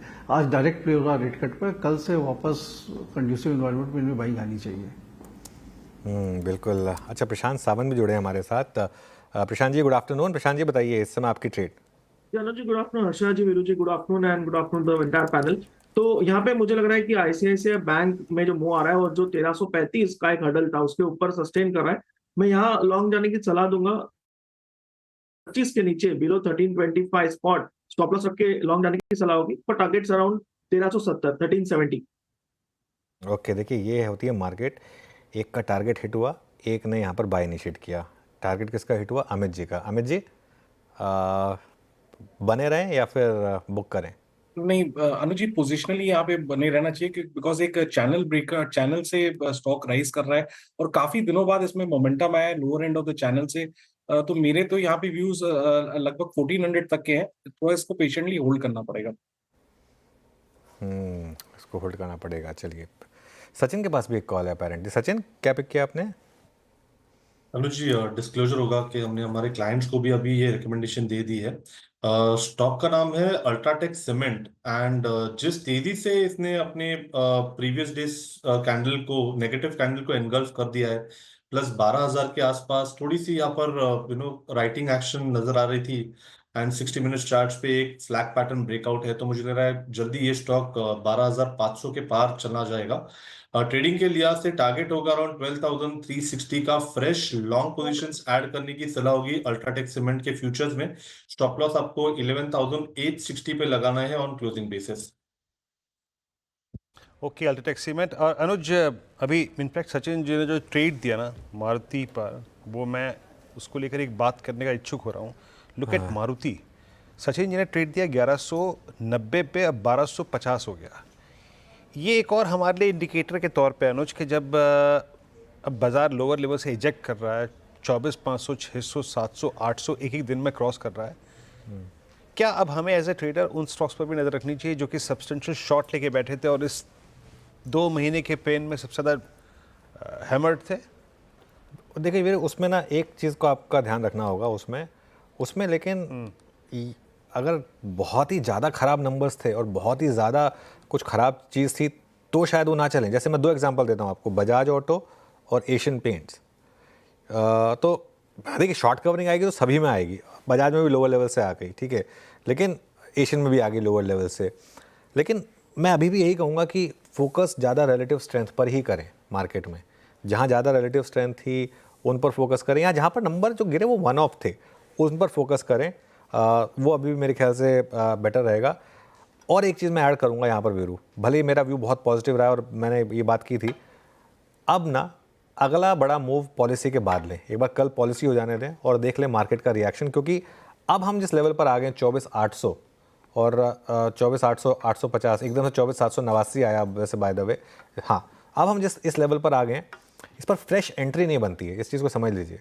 फ्रेश एंट्री के लिए अब आपको एक अगले नॉक के लिए हो सकता है 24,500, 550 इस तरीके के किसी नॉक का वेट करना पड़ेगा। तो स्टॉक स्पेसिफिक बहुत केयरफुल होना पड़ेगा। सिर्फ इसलिए कि स्टॉक गिरा है इस वजह से मैं नहीं रिकमेंड करूँगा कि आप उसमें बस लॉन्ग हो जाएं यहाँ से। ओके, चलिए, तो लॉजिकली आपको ध्यान में रखना पड़ेगा होना होगा कि एग्जैक्टली उसके गिरावट का कारण क्या था। अगर अर्निंग्स बहुत ही ज़्यादा ख़राब थी तो शायद वो बास्केट या वो स्टॉक शायद एम्फेसाइज या फिर कंसिडर करने लायक नहीं होगा। अभी क्या स्क्रीन पे अब तरोताज़ा है और अच्छा मूव दे रहा है। अब निफ्टी थोड़ा सा आई थिंक स्टेबल होने की कोशिश करता हुआ 24,700 की ट्रैजेक्टरी में, अब हायर लेवल से थोड़ा सा नीचे है, बट मूव अभी भी शार्प है। एक स्टॉक लेके आई है स्क्रीन पे जो कि इस वक्त एक ऑलमोस्ट डे हाई की ट्रैजेक्टरी में जा रहा है। अगेन वो स्टॉक्स जो कि लोअर लेवल से बाहर निकलते हुए, एक बार लेके आइए डॉक्टर रेड्डीज। अमित, इनफैक्ट सोनी जी आपकी राय, डॉक्टर रेड्डीज आज 20 DMA पार किया, स्ट्रॉन्ग पुल बैक, और कुछ ऐसा ही इसने I think in month of May 21 मई को किया था। आपका टेक इस पर? वीरेंद्र जी, यहाँ पे मुझे लगता है कि 1220 का जो रेजिस्टेंस क्रॉस किया है स्ट्रॉन्ग है यहाँ पे। इनफैक्ट टुवर्ड्स 1280, 1300 लेवल्स एक बार टेस्ट कर सकता है। टेक्निकली भी देखेंगे तो 20 EMA हर्डल को क्रॉस किया है, सो सारे एंगल से पॉजिटिव मूव यहाँ पे लग रहा है। लॉन्ग्स के लिए होल्ड कर सकते हैं, 1300 तक एक बार टेस्ट कर सकता है। ज्यादा यहाँ पे बहुत बड़ा स्टॉप लॉस नहीं, बट 1210 स्टॉप लॉस के साथ ही यहाँ पे होल्ड करने की सलाह रही। ओके, चलिए अब बात करते हैं रूठे हुए एफआईएस की, जिनका मन अब बदलता हुआ दिख रहा है। अक्टूबर और नवंबर के महीने में जमकर बिकवाली करने के बाद दिसंबर में अब तक उन्होंने थोड़ी सी बाइंग के साइन दिखाए हैं। ऐसे में कई सेक्टर हैं जिनमें उन्होंने नवंबर के सेकंड हाफ से ही बाइंग करनी शुरू कर दी थी। इस पर बातचीत करने के लिए श्रेया जुड़ी हैं। श्रेया, गुड आफ्टरनून, बताइए। Good afternoon sir. बिल्कुल, एफआईज की ओर से बाजार को अक्टूबर और फर्स्ट हाफ ऑफ नवंबर में जोरदार झटका लगा था, लेकिन जैसा कि आप भी कह रहे थे कि रूठे एफआईज को अब मना लेंगे, ऐसा क्यों कह रहे हैं? हम आंकड़े इस बात की तस्दीक कर रहे हैं। देखिए, अक्टूबर महीने में जहां एफआईज ने 1 लाख करोड़ से ज़्यादा की बिकवाली की थी, वहीं ये सिलसिला नवंबर में भी थमा नहीं। यहाँ पे भी बाइंग माफ़ कीजिएगा बिकवाली जारी है और 40,000 करोड़ से ज़्यादा की बिकवाली नवंबर महीने में की थी। अक्टूबर में 1 लाख करोड़ से ज़्यादा की बिकवाली, लेकिन दिसंबर में हालात थोड़े सुधरते नज़र आ रहे हैं और 5,000 करोड़ से ज़्यादा की बाइंग फिलहाल अभी तक दिसंबर में एफआईज ने की है। लेकिन कुछ ऐसे सेक्टर्स हैं जहाँ पर जमकर एफआईज बुलिश है, उस पर एक बार नज़र डालते हैं। तो इनमें टॉप 3 में आते हैं फाइनेंशियल सेक्टर में 9,000 से ज़्यादा की बाइंग दिखाई है एफआईज ने। वही आईटी सेक्टर में भी खरीदारी जारी है और 24 100 से ज़्यादा करोड़ की यहाँ पे बाइंग है और एफएमसीजी में भी 2,884 करोड़ से ज़्यादा की बाइंग अभी एफआईज ने की है। लेकिन कुछ और भी सेक्टर्स हैं जहाँ पर सेकेंड हाफ ऑफ नवंबर से भी बाइंग थी एफआईज की, वहाँ पर एक बार नज़र डालते हैं। तो देखिए फिनेंशियल सर्विसेज में आप देख सकते हैं अक्टूबर में जहाँ पे बिकवाली की थी एफआईज ने, नवंबर के फर्स्ट हाफ में भी थमे नहीं, लेकिन नवंबर के सेकंड हाफ में यहाँ पे बाइंग देखी जा रही है और 9,557 करोड़ से ज़्यादा की बाइंग यहाँ पे देखने को मिल रही है। आईटी सेक्टर का भी वही हाल है, जहाँ अक्टूबर में बिकवाली की थी एफआईज ने, फिर फर्स्ट हाफ और सेकंड हाफ ऑफ नवंबर में यहाँ पे खरीदारी होते हुए दिखी है। और एफएमसीजी सेक्टर में भी अक्टूबर महीने में आपको बिकवाली नजर आएगी, लेकिन यहाँ पे बुलिश एफएमसीजी में भी first second half of November में आया है। रियल्टी सेक्टर और कैपिटल गुड्स में भी एफआईज ने अब यहाँ पे बाइंग पोजीशन बनाई है। अक्टूबर महीने में यहाँ पे बिकवाली थी, लेकिन नवंबर के सेकंड हाफ में यहाँ पे कैपिटल गुड्स और रियल्टी में एफआईज खरीद रहे हैं। अब कुछ ऐसे सेक्टर्स हैं जहां पे एफआईज शुरुआत से ही बेरिश मूड में है और वहां पे लगातार बिकवाली अभी भी जारी है। उन सेक्टर्स में शामिल है ऑयल एंड गैस। अक्टूबर महीने में भी 21,000 करोड़ से ज़्यादा बिकवाली की, नवंबर फर्स्ट हाफ में भी 7,000 करोड़ से ज़्यादा और नवंबर के सेकंड हाफ में भी 6,000 करोड़ से ज़्यादा की बिकवाली एफआईज ने ऑयल एंड गैस में की है। फिर ऑटो सेक्टर का नंबर आता है, यहाँ पर लगातार आप ये जो लाल निशान देख रहे हैं अक्टूबर नवंबर दोनों महीनों में बिकवाली टेलीकॉम पे भी हावी रहे एफआईज और अक्टूबर में यहाँ पे बिकवाली की। नवंबर के सेकंड हाफ में भी 2,942 करोड़ से ज़्यादा की बिकवाली और सर्विस सेक्टर का भी यहाँ पे नाम आता दिख रहा है, जहाँ पे अक्टूबर और नवंबर में दोनों जगह बिकवाली की गई। तो ये इस समय एक कुछ सेक्टर्स जहाँ पर थोड़े से बाइंग रिज्यूम हुई, कुछ सेक्टर्स जहाँ अभी भी थोड़ी सी सेलिंग हो रही है। और चलिए अब आगे बढ़ते हैं और एक बार ज़रा निफ्टी का रुख करते हैं। 24,816 पर अब इस समय निफ्टी और कुछ और स्टॉक्स आएंगे आपके रेडार पर। अच्छा एक बार ग्रैन्यूल्स लेकर आइए। ग्रैन्यूल्स का इंटरडे चार्ट बहुत ही इंटरेस्टिंग है ये स्टॉक। कई बार ऐसा हुआ है इसमें कि जो गिरावट आती है वो कल ही आई थी, इसमें नहीं कल या परसों थी, परसों 10% गिरा था, आज रिकवरी आ गई। लेकिन पिछले कुछ मिनटों में मूव आ रहे हैं आईटी इंडेक्स में। वापस निफ्टी आईटी लेकर आइए एक बार, जैसा वीरू भी कह रहे थे। और ये खैर इंटरेस्टिंग है क्योंकि 1000 पॉइंट की रैली निफ्टी आईटी में और ये फ्रेश ऑल टाइम हाई। और एक बार इसका इस साल का चार्ट देखते हैं निफ्टी आईटी का। मेरे ख्याल से सारे बड़े इंडेक्सेस में ये एक इंडेक्स है जिसने आपको इस पूरे साल में सिर्फ एक शायद शुरू का कुछ हिस्सा रहा हो जिसमें थोड़ा तंग किया हो वीरू, उसके बाद पूरे टाइम सिर्फ इसने आपको तेज़ी करके दी। इवन जब वो मार्केट गिर रही थी उसमें भी ये बचा रहा सेक्टर बेसिकली। 44,913 1000 अंक ऊपर निफ्टी आईटी। पर अनुज ये चांसेस है कि ये अभी भी डोमिनेट करे, जैसे कि हम नीलेश जी से बात भी कर रहे थे, उनकी आई थिंक उस रिपोर्ट में इसका भी जिक्र था, आईटी का, एआई का, टेक्नोलॉजी कंपनियों का। तो अभी भी लीड करे इस बात के चांसेस हैं क्या? करना चाहिए, लेकिन इसमें बीच बीच में फेजेस आएंगे जिसमें ये थोड़ा 2-2, 3-3, 4-4% करेक्ट होगा। फिर इसमें इसका बेस्ट तरीका होता है जब ये करेक्शन आए, इसमें 20 डेमा के करीब आए, वहाँ ले लें। आप देखें ये कई बार इस तरीके के मूव्स दिखाता है आपको। 10 और 20 डेमा के बीच में जब इंडेक्स आता है वहाँ पर एक अपना मूव ले लें। मिड कैप आईटी तो गिर ही नहीं रहा है, मिड कैप आईटी ने तो कोई करेक्शन दी नहीं है आपको। चाहे आप कोई भी स्टॉक उठा के देख लें वहाँ पर, तो स्ट्रेंथ काफ़ी है यहाँ पर।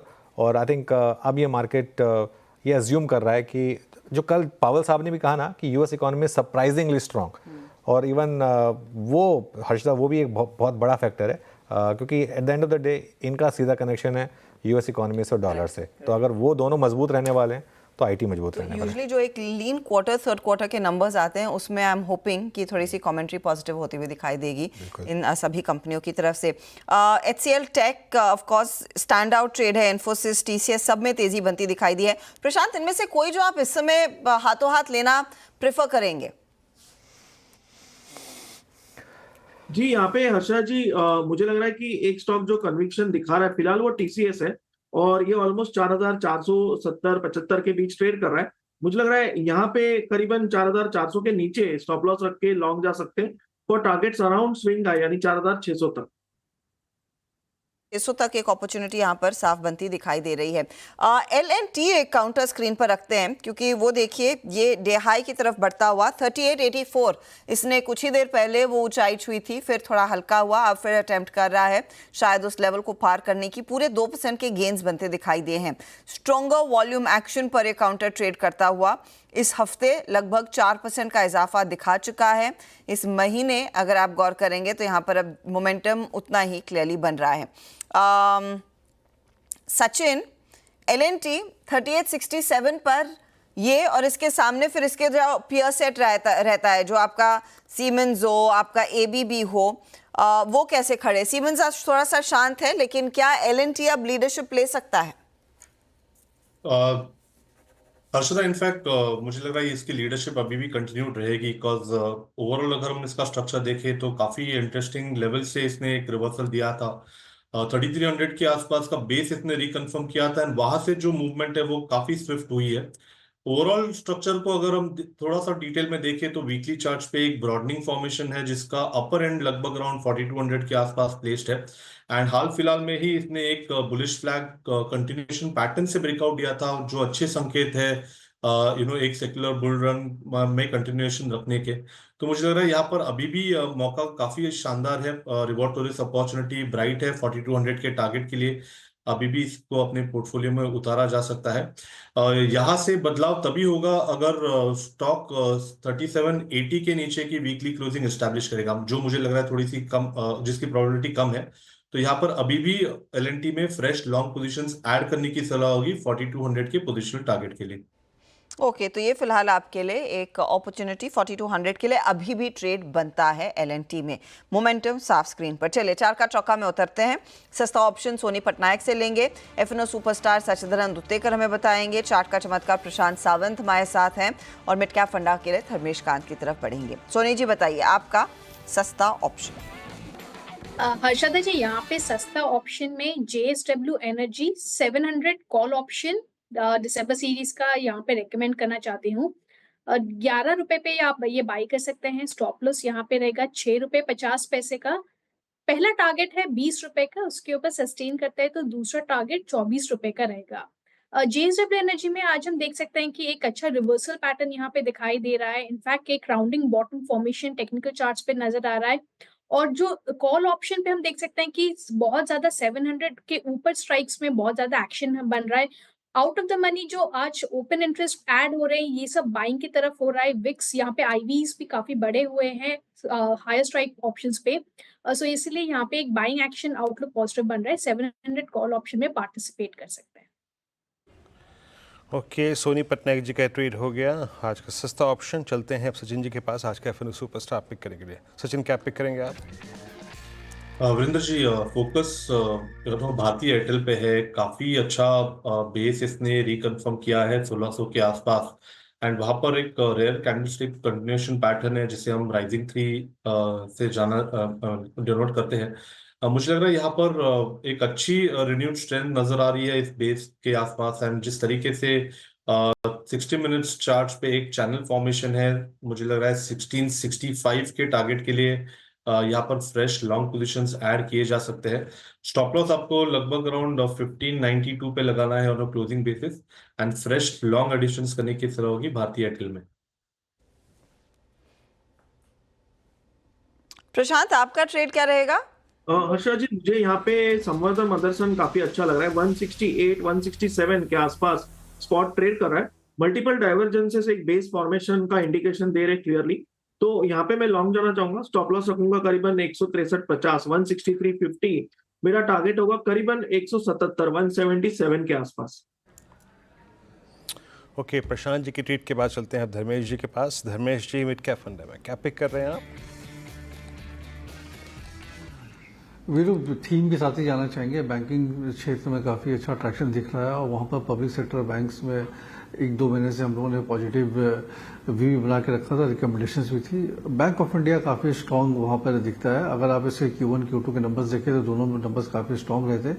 एडवांसेस ग्रोथ अराउंड 13 से 14% के आसपास था। डिपॉजिट ग्रोथ भी डबल डिजिट में था, 10 से 11% के आसपास एवरेज किया था। निम्स इसके स्टेबल थे और एसेट क्वालिटी में स्लिपेज नहीं हुई थी। इनफैक्ट ग्रॉस एनपीए और नेट एनपीए इनका बेहतर होते हुए नजर आए थे। तो मुझे लगता है कि मौजूदा माहौल में वैल्यूएशन का कंफर्ट भी है, 0.7 टाइम्स प्राइस टू बुक पर ट्रेड कर रहा है।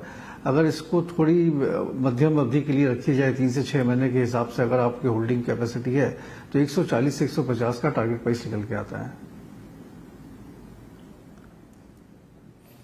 ओके, बैंक ऑफ इंडिया 118.30 पे आपके स्क्रीन पे मैं चारों के चारों ट्रेड सकता हूँ, और जो कि इस श्रृंखला में आज दिए गए सोनी पटनायक जी ने सस्ता ऑप्शन दिया, JSW एनर्जी की कॉल 700 रुपये का लक्ष्य, ये 700 रुपये की स्ट्राइक पर पॉसिबल टारगेट ऑफ 20।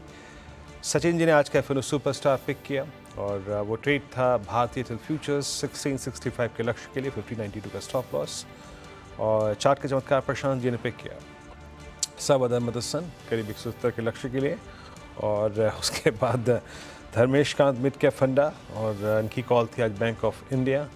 दरअसल अब सारे के सारे स्टॉक्स डेरिवेटिव में आ गए ना, हम लोगों को देखने की आदत नहीं है इस डेरिवेटिव्स की शीट पे इनको, है ना। अब इस बीच अनुज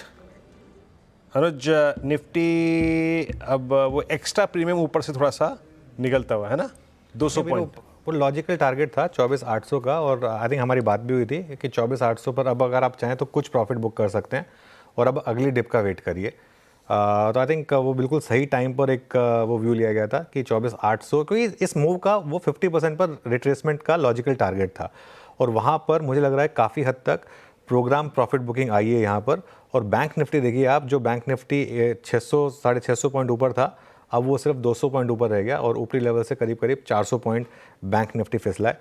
तो ये एकदम से पिछले आई थिंक 5 या 10 मिनटों में ये बड़ा मूव आया। आई थिंक मैं 5 मिनट के लिए बाहर गया था, और मैं स्टूडियो वापस आया, मैंने देखा ये क्या हुआ। खैर, लेकिन एक अच्छी चीज़ ये हुई कि स्क्रीन पर एक व्यू ये ले लिया गया था कि एक बार के लिए थोड़ी सी पार्शियल प्रॉफिट बुकिंग आप कर सकते हैं 24,800 की। आई थिंक अनुज अच्छा है, कंसिडरिंग कल एक इवेंट है, यूएस से कभी ना कोई ना कोई कमेंट्री आई जाती है, बिकॉज वो जेरोम पावेल इंटरेस्ट रेट्स पर क्या बयान देंगे वो लार्जली हम एक्सपेक्ट नहीं कर रहे थे।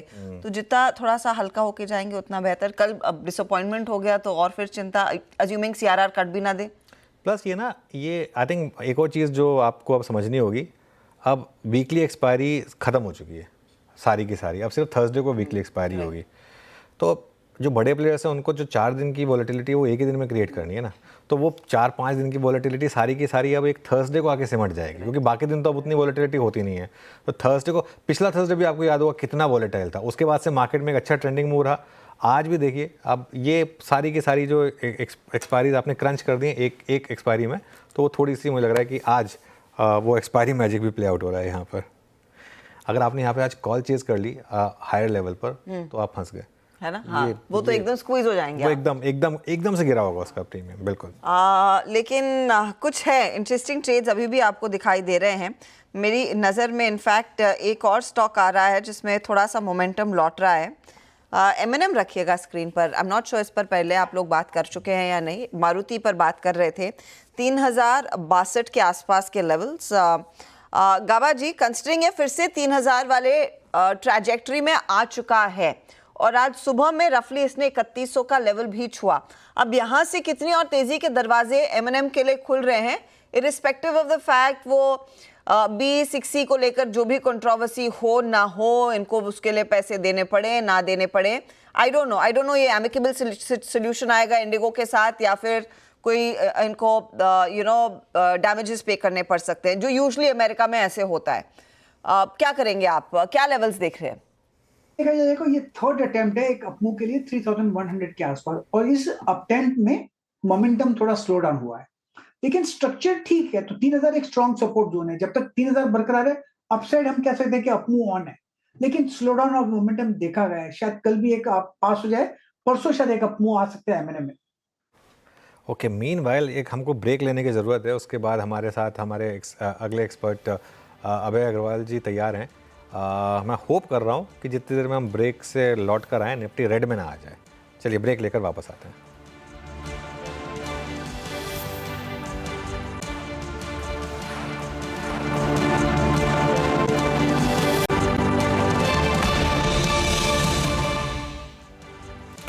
Welcome back. चलिए, निफ्टी तो रेड में नहीं आया, मिड कैप आ गया था, लेकिन ऊपरी स्तरों से भारी गिरावट निफ्टी में। 24,850 वाला निफ्टी अब 24,520 पर, मतलब करीब करीब 300 पॉइंट के करीब 330 पॉइंट के करीब ऊपरी लेवल से निफ्टी हल्का हो चुका है इस समय। और बैंक निफ्टी देखिए आप एक बार, बैंक निफ्टी तो कहीं ज़्यादा हल्का हुआ है। 53,800 प्लस वाला बैंक निफ्टी, 53,888 वाला 53,314 पर, मतलब करीब करीब 550 पॉइंट बैंक निफ्टी ऊपरी लेवल से इस समय हल्का हो चुका है। अभय अग्रवाल को जोड़ते हैं, पाइपर सरिका के founder and fund manager. Abhay ji, good afternoon. ये वॉलेटिलिटी जो आ रही है, ये क्या सिग्नल कर रही है? Point number 1 and point number 2, कल की पॉलिसी से मार्केट क्या एक्सपेक्ट करे? गुड आफ्टरनून अनुज। वॉलेटिलिटी मतलब थोड़ा चिंता का विषय है। As an investor, long term investor भी हैं, वो यही एक्सपेक्ट करते हैं कि मार्केट एक इतना वॉलेटाइल ना हो। पर मुझे लगता है ये वॉलेटिलिटी का रीजन है कि अभी भी थोड़ा शैलो मार्केट है जिसमें कन्विक्शन नहीं है बायर्स में। तो थोड़ी बाइंग आती है और मार्केट ऊपर की तरफ जाता है तो उसके साथ साथ सेलिंग भी आ जाती है। तो क्लियरली अभी भी एक बड़ा लार्ज सेगमेंट है इन्वेस्टर्स का जो इसको एक अभी भी सेल ऑन राइज मार्केट की तरह कंसिडर कर रहा है, और जहां पे उनको अपने प्राइसेस दिखते हैं वो सेलिंग स्टार्ट हो जाती है। और अभी जो हमने देखा पिछले 1-1.5 घंटे में, अनुज आपने कवर किया पूरा, इस तरह की शार्प प्राइस और शार्प फॉल, ये दिखाता है कि अभी भी ये सेल ऑन राइज मार्केट है, उसका टेक्सचर चेंज नहीं हुआ है। और इन्वेस्टर्स में भी अभी ये कन्विक्शन नहीं है कि इकोनॉमी में और नंबर्स में ऐसा या अर्निंग्स में टर्न अराउंड आने वाला है जिसकी वजह से हमको एक buy on dips market consider करना चाहिए। तो इन्वेस्टर्स को समय है उनके पास, मुझे लगता है एक अच्छी बात भी है, वॉलेटिलिटी है तो जो लॉन्ग टर्म इन्वेस्टर्स हैं उनको मौके भी अच्छे मिलते हैं। उसी तरह इसको देखना चाहिए। और पॉलिसी की मेरे को लगता है कि कल जो क्रेडिट पॉलिसी है आरबीआई की, उसमें मेरा एक्सपेक्टेशन है कि ना सिर्फ एक रेट कट होगा बल्कि एक डविश स्टैंस भी होगा आरबीआई गवर्नर का। क्योंकि जिस तरह से स्लो डाउन हुआ है इकोनॉमी में, हमने देखा कंजम्पशन लेड डिमांड काफी ड्रॉप हुई है और अभी भी पिकअप नहीं हो रही है, और उसका impact macro number GST collection में दिख रहा है। तो वो एक आरबीआई ये नहीं चाहेगा कि सारी उंगलियां उसके ऊपर उठे कि उन्होंने रेट कट नहीं किया, इसकी वजह से अर्निंग्स और कंजम्पशन डिमांड एकदम स्लो है। तो वो अपनी तरफ से जो कर सकेंगे करेंगे, और उसके बाद वो एक ओनस डालेंगे सरकार के ऊपर कि सरकार भी टैक्स रैशनलाइजेशन के थ्रू, जीएसटी रैशनलाइजेशन के थ्रू एक ऐसा माहौल क्रिएट करेगी जिसमें कंजम्पशन पिकअप हो सके। तो मेरा एक्सपेक्टेशन है कि ना सिर्फ एक पॉलिसी में एक कट होगा, उसके साथ में एक डविशनेस भी आएगी एक स्टैंस में, क्योंकि इस समय ग्रोथ पे ज्यादा फोकस होना चाहिए सरकार का कंपेयर टू हाई टैक्सेशन, या इस चिंता में आ जाए कि इन्फ्लेशन बहुत बढ़ जाएगा।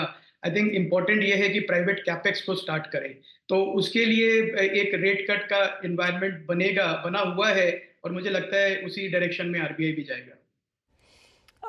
लेकिन ओके, फेयर इनफ। तो आरबीआई की तरफ से आप कह रहे हैं फिर एक रेट कट और दोनों, फिर सीआरआर कट भी आएगा या फिर दोनों में से एक आएगा?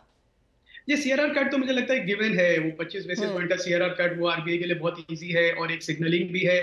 पर जो रेट कट है वो मेरा थोड़ा अग्रेसिव स्टैंस है इसमें। मुझे लगता है उनको करना चाहिए, वो करें ना करें अब फ्रैंकली बहुत डिफिकल्ट है। पर जिस तरह का जो मैक्रो एनवायरनमेंट है हर्षदा, आप देखिए हर पिछले 3 महीने में फेस्टिव सेल बिल्कुल एक्सपेक्टेड जैसी थी वैसी नहीं थी। इन्वेंट्री अभी भी काफी ज्यादा है सिस्टम में। अब एक सिर्फ आरबीआई के रेट कट से भी कोई प्रॉब्लम सॉल्व इमीडिएटली नहीं हो जाएगी, पर एक एटलीस्ट एक सिग्नलिंग होगी कि हाँ, सरकार और आरबीआई जॉइंटली ये चाहते हैं कि कंजम्पशन लेड डिमांड वापस आए, लोग फिर से गाड़ियां खरीदें, लोग फिर से कंजम्पशन स्टार्ट करें, रियल एस्टेट बिके, पेंट पॉलिश जैसे प्रोडक्ट्स हैं, कंज्यूमर डिस्क्रिशनरी डिमांड वो फिर से वापस आए। तो मुझे लगता है कि इसके ये सिग्नलिंग बहुत इंपॉर्टेंट है, और इसके चलते एक रेट कट होना चाहिए इस समय rather than leaving it too late. क्योंकि टू लेट में क्या होगा कि फिर वो डिमांड इस तरह से गिर जाएगी कि आप उसको सिर्फ रेट कट से बिल्कुल रिवाइव नहीं कर पाएंगे। तो मुझे लगता है एक अच्छा मौका है आरबीआई के पास, और मैं उम्मीद करता हूं कि वो इस रास्ते पे ही चलें। ये अभय जी नमस्कार, वीरेंद्र बोल रहा हूँ। ये एक्सचेंजेस में डिपॉजिटरीज में जो मूव आ रहा है, आई मीन 12% का in a single session, I mean BSC at 51-57, ये क्या दिखा रहे हैं और ये बाजार क्या फैक्टर इन करने की कोशिश कर रहा है? क्योंकि वीकली एक्सपायरी जब बैंक निफ्टी की गई थी, नहीं मैं बता रहा हूँ, जो निफ्टी बैंक की वीकली एक्सपायरी गई थी उसका तो गिला शिकवा सबने निफ्टी के साथ बिठा लिया। जो वॉलेटिलिटी है आज है मतलब ऐसी वॉलेटिलिटी गजब। तो ये एक्सचेंजेस स्टॉक्स में और डिपॉजिटर्स में आप क्या खोज रहे हैं इस वक्त?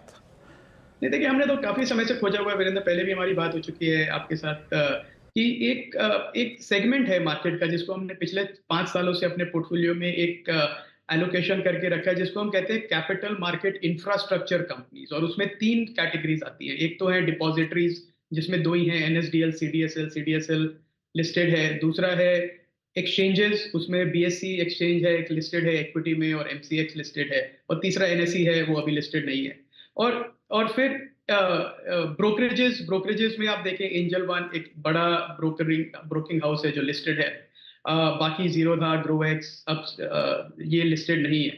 तो ये जो सेगमेंट है जिसको हम कैपिटल मार्केट इंफ्रास्ट्रक्चर कंपनीज कहते हैं, ये एक बहुत ही स्ट्रॉन्ग अर्निंग ग्रोथ वाला सेगमेंट है वीरेंद्र। बिकॉज अगर जैसे जैसे इंडिया की मार्केट कैप बढ़ेगी, अभी हम 4 ट्रिलियन पे हैं, 4 का 6 होगा, 6 का 8 होगा, 8 का 12 होगा। ये कंपनीज ऑलरेडी कंसोलिडेटेड इंडस्ट्री में काम कर रही हैं, यहाँ पे 2 प्लेयर हैं या 3 प्लेयर हैं और है ही नहीं, और इनके बीच में ही सारा मार्केट शेयर है। और किसी नए प्लेयर के लिए आना बहुत मुश्किल है। रेगुलेटेड इंडस्ट्री भी है, हाई कैपिटल कॉस्ट इन्वेस्टमेंट लगता है, और प्रॉफिट मार्जिन्स काफी अच्छे हैं। इस इंडस्ट्री में सिर्फ एक इस बात का डर है कि क्या गवर्नमेंट आके प्राइस रेगुलेट करेगी या इन लोगों को प्राइसिंग कम कराएगी। अब उसका भी डर इतना नहीं है, क्योंकि मुझे नहीं लगता सरकार का ये व्यू है कि ये कंपनीज बहुत ज्यादा प्रॉफिट बनाती हैं। तो एक बड़े सेक्युलर ग्रोथ सेगमेंट में है ये सारी companies Virendra. CDSL, BSC, Angel One, CAMS जो कि सिर्फ एक आरटीए है जो लिस्टेड है, के फिनटेक और कैम्स 2 ही लिस्टेड आरटीएस हैं। तो ये बहुत ही एक जबरदस्त सेगमेंट है। मुझे तो याद है वीरेंद्र, जब हमने पहली बार सीडीएसएल अपने पोर्टफोलियो में ऐड किया था तब 200 रुपए का स्टॉक था वो, और आज वो कम बोनस के बेसिस पे मैं देखूं तो 3700 का स्टॉक हो गया। और इस पूरी जर्नी में 200 से 3700 की जर्नी में सीडीएसएल हमेशा महंगा स्टॉक रहा है, हमेशा 40-50 टाइम के फॉरवर्ड पी मल्टीपल पे रहा है। पर वेल्थ ऐसे ही स्टॉक्स में बनती है, ये मेरा एक्सपीरियंस है वीरेंद्र। कंसिडरिंग हम यहाँ से इकोनॉमिक ग्रोथ की बात कर रहे हैं, जिस तरह का रुझान सीमेंट कंपनियों में आया है, जिस तरह का एक्शन इन कैपिटल गुड्स कंपनियों में आया है, अब इस समय आप क्या वहीं पर ज़्यादा पैसा बेट करना चाहेंगे जहाँ पर क्लियरली वो कैपेक्स स्पेंड देखने को मिलेगा, होपफुली डिमांड ऑफ टेक बढ़ती हुई दिखाई देगी? क्या ये एक ईजियर कैच रहेगा इस मार्केट में राइड करने के लिए? जी, मैं आपकी बात से एग्री करता हूँ हर्षदा। मुझे लगता है सीमेंट सेक्टर जो है काफी साइडवेज करेक्शन से, प्राइस करेक्शन से गुजरा है, और बहुत एफिशिएंट कंपनीज हैं हमारी, एट ग्लोबल लेवल बहुत एफिशिएंट कंपनीज हैं। डिमांड एनवायरनमेंट इतना कंस्ट्रक्टिव नहीं था, क्योंकि वाइल गवर्नमेंट कैपेक्स इंफ्रास्ट्रक्चर के चलते हुए रहा है पिछले 2-3 साल में, पर प्राइवेट कैपेक्स ने इतना पिकअप नहीं किया जितनी जरूरत है सीमेंट इंडस्ट्री को। पर अब अगर ये प्राइवेट कैपेक्स वापस आता है अगले 3-4 महीने में, तो जो प्राइसिंग पावर थी सीमेंट कंपनीज की काफी समय से मिसिंग थी, वो मुझे लगता है वापस आएगी। और इन कंपनीज में ऑपरेटिंग लेवरेज बहुत ज्यादा होता है हर्षदा, तो थोड़ा भी प्राइस बढ़ता है तो आपका प्रॉफिट मल्टीपल टाइम्स जंप करता है। तो इसीलिए मुझे लगता है कि एक एक्सपेक्टेशन है कि प्राइवेट कैपेक्स वापस आएगा, डिमांड वापस पिकअप होगी, और उसके चलते सिंस कैपेसिटी एक्सपेंशन जितनी होनी थी हो चुकी हैं, एक्विजिशंस लार्जली हो चुकी हैं, तो प्राइसिंग पावर भी आएगा। तो ये कंपनीज मुझे लगता है कि अगले साल 1.5 साल में काफी एक सडनली बम्पर प्रॉफिट के जोन में जा सकती हैं, जो इन सब स्टॉक्स को रीरेट करेगा। ओके अच्छा, आईटी की बात करते हैं। बाय द वे, निफ्टी में वापस 200 पॉइंट की रैली होगी, बहुत ज़्यादा वॉलेटिलिटी है, बैंक निफ्टी वापस 300 पॉइंट ऊपर हो गया। अबे जी, आईटी में क्या भी होगा इस समय, और अगर चूज करना हो तो लार्ज कैप या मिड कैप कौन से स्टॉक्स बेटर रहेंगे? आईटी जो बड़ा क्लियर सेगमेंटेशन है अनुज, और आप काफी डिस्कस करते रहते हैं, मैं सुनता हूँ आपको भी। आईटी में एक वैल्यू स्पेस है, वो है लार्ज कैप आईटी का, जो है TCS, Infosys, Wipro, HCL tech kind of companies, जहाँ पे एक अच्छी अर्निंग्स यील्ड भी है, डिविडेंड यील्ड भी है इन्वेस्टर्स के लिए, और वैल्यूएशन भी इस लेवल पे है कि हाँ, आपको डबल डिजिट रिटर्न मिलता रहेगा सालों साल तक। पर अगर आप ग्रोथ इन्वेस्टर हैं और आपको ये बेट लेनी है कि मेरे को ग्रोथ से रिटर्न बनानी है, तो फिर मुझे लगता है जो मिड कैप आईटी का स्पेस है, जहां पे कंपनीज ऐसी हैं जो प्रोडक्ट्स पे फोकस कर रही है, वो मुझे लगता है ग्रोथ इन्वेस्टर्स के लिए अच्छा स्पेस है अगले 4-5 साल के व्यू के साथ। ये फूड डिलीवरी और क्यूकॉम कंपनियां आज स्विगी 5.5% ऊपर, जोमेटो 300 के पार निकलता हुआ दिखाई दे रहा है और मोमेंटम इनमें बरकरार है, क्योंकि जिस तरह का वो नंबर्स भी हम देख रहे हैं क्यू कॉमर्स के कितने बेहतर हुए थे स्विगी के इस क्वार्टरली परफॉर्मेंस में। दोनों है आपके पोर्टफोलियो में या कोई एक? नहीं, दोनों में कोई भी नहीं है। अच्छा, तो मुझे लगता है ये थोड़ा एक फ्लेवर ऑफ द सीजन है। ऐसा मेरा मैं again I am not an expert, तो आपने पूछा है तो ये मेरा बाय और सेल रिकमेंडेशन भी नहीं है, पर मुझे लगता है कि इनके जो यूनिट लेवल इकोनॉमिक्स हैं, यूनिट लेवल इकोनॉमिक्स की बात करूं तो मैं पर डिलीवरी प्रॉफिटेबिलिटी जो है वो अभी भी सेटल्ड नहीं है। इनका प्राइसिंग मॉडल भी अभी तक सेटल्ड नहीं है, क्योंकि उसमें भी चेंज होते रहते हैं। 4 रुपए डिलीवरी फीस, 6 रुपए डिलीवरी, 8 रुपए, फिर 10 रुपए, और वो किस लेवल पे जाएगी जहां पे कस्टमर अपने हाथ ऊपर खड़े कर देंगे और कहेंगे कि अब थोड़ा ज्यादा महंगा हो गया है। प्लस काफी प्रॉफिट ड्राइव हो रहा है। अब मेन्यू प्राइसिंग को चेंज करके जो रेस्टोरेंट्स हैं उनकी प्राइसिंग एक है, और हम देख रहे हैं कि जो डिलीवरी एप्स पे जो प्राइसिंग है उसमें काफी प्रीमियम है। तो ये मैं देखना चाहूंगा अगले 2-3 क्वार्टर और कि ये इनके यूनिट इकोनॉमिक्स किस लेवल पे जाके स्टेबलाइज होते हैं, जहाँ पे ये सस्टेनेबल बेसिस पे फ्री कैश फ्लो बना सके। और I think as a savvy investor free cash flow based investing ही बेटर है। मुझे लगता है जिस तरह की इनकी वैल्यूएशन है, हो सकता है अच्छा रिटर्न बनाए, पर इस लेवल ऑफ प्राइसिंग पे, वैल्यूएशन पे मुझे लगता है कि इन्वेस्टर्स के लिए ज्यादा कुछ बचा नहीं है अगले 2-3-4 साल के व्यू के लिए। अच्छा, एक और स्पेस स्पेशलिटी केमिकल्स, यहाँ पर अब आपका क्या व्यू होगा? क्या सिलेक्टिवली यहाँ बाइंग की जाए? अनुज, इसमें भी 2 सेगमेंट्स में हम डिवाइड कर सकते हैं। एक तो वो है जो वेल प्राइस्ड वैल्यूएशन वाले स्पेशलिटी केमिकल कंपनीज हैं, उसमें एग्रो केमिकल वाले ज्यादा आते हैं मेरे हिसाब से। जैसे हमारे पोर्टफोलियो में है बाय सेल, ये मेरा बाय रिकमेंडेशन नहीं है, पर फॉर इंस्टेंस छोटी कंपनीज हैं जैसे शारदा, धानुका। एक फिर स्पेशलिटी केमी जो बड़ी वाली है उसमें वो अभी भी मुझे लगता है महंगी है, और उनका जो प्राइसिंग पावर जो है वो अभी भी नहीं आया है। मुझे लगता है कि 1-2 क्वार्टर और लगेंगे जब तक चाइना से सप्लाई की जो सिचुएशन है वो क्लियर होगी। पर मुझे लगता है कि worst of the pricing pressure जो था चाइना की डंपिंग की वजह से, वो अब हमारे पीछे है। अब मुझे लगता है कि उस तरह के प्राइसेस हमें अगले 10-15 साल में देखने को मिलेंगे। तो एक यहाँ से ग्रेजुअल रिकवरी होगी, प्राइसिंग की ग्रेजुअल रिकवरी होगी, वॉल्यूम्स की, और उसके साथ में मार्जिन्स की भी। अभी भी मुझे लगता है ये स्टॉक्स थोड़े महंगे हैं, क्योंकि 40-50 टाइम के पी मल्टीपल पे ट्रेड हो रहे हैं। मैं थोड़ा इंतजार करूंगा कि थोड़े और बाई जोन में आए, पर definitely at the right time ये बहुत अट्रैक्टिव इन्वेस्टमेंट अपॉर्चुनिटी बनेगी। शुक्रिया हमारे लिए समय निकालने के लिए। अभय, हमारे लिए धन्यवाद समय निकालने के लिए। गुड वीकेंड बोलने वाली थी, फिर याद आया कल पॉलिसी का दिन है, तो कल भी काफ़ी ज़्यादा एक्शन देखने को मिलेगा। लेकिन इंडेक्स आपकी स्क्रीन पर रखते हैं, उस पूरी वॉलेटिलिटी के बीच देखिए फिर से ऊपर के लेवल्स, और 24,737 के लेवल्स पर निफ्टी बैंक अब 950 पॉइंट ऊपर आ चुका है अनुज अभी भी, लेकिन हम डे हाई से 100 पॉइंट दूर है, जो 852 के आसपास का था। अटेम्प्ट दोबारा करेगा, या इस क्लोज को आप कैसे रेट करेंगे? क्या करना चाहिए? कैरी करेंगे पोजीशन को? देखिए, सुबह अगर आपसे कहा जाता कि निफ्टी यहाँ बंद होगा और बैंक निफ्टी यहाँ बंद होगा, आप दोनों हाथ से ले लें। तो ये तो हम क्योंकि इंटरडे में उस हाई पे पहुँच गए तो इसके लिए थोड़ा लग रहा है कि कूल ऑफ हो गया, लेकिन क्लोज अच्छी है। देखिए, मैंने एक व्यू लिया था कि 24,800 लॉजिकल टारगेट था, उस पर पार्शियल प्रॉफिट बुक करिए। वो मैं अभी भी इंटैक्ट हूँ। अगर आप तब नहीं कर पाए तो अब कर लीजिए 24,800 के हम काफ़ी करीब हैं।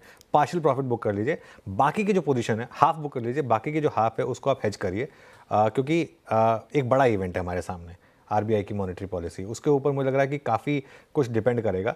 तो अगले हफ्ते की कॉल्स अभी भी काफ़ी महंगी होंगी, उनको बेचकर आप थोड़ा हेज कर सकते हैं। तो आपके एटलीस्ट इंट्राडे की जो वॉलेटिलिटी है उससे आपको वो हेज कर देगा, जो कल मुझे लग रहा है वापस इंट्राडे वॉलेटिलिटी होगी आरबीआई की पॉलिसी के दौरान। और बैंक निफ्टी पर मेरा व्यू ये है कि बैंक निफ्टी पर अब आप फ्रेश व्यू कर लीजिएगा। अगर आप कैरी कर रहे हैं तो कोई दिक्कत नहीं है, कैरी करते हैं तो वैसे भी पॉलिसी ड्यूरिंग मार्केट आवर्स आएगी, तो कल एटलीस्ट ओपनिंग में कोई बहुत ज़्यादा रिस्क नहीं है।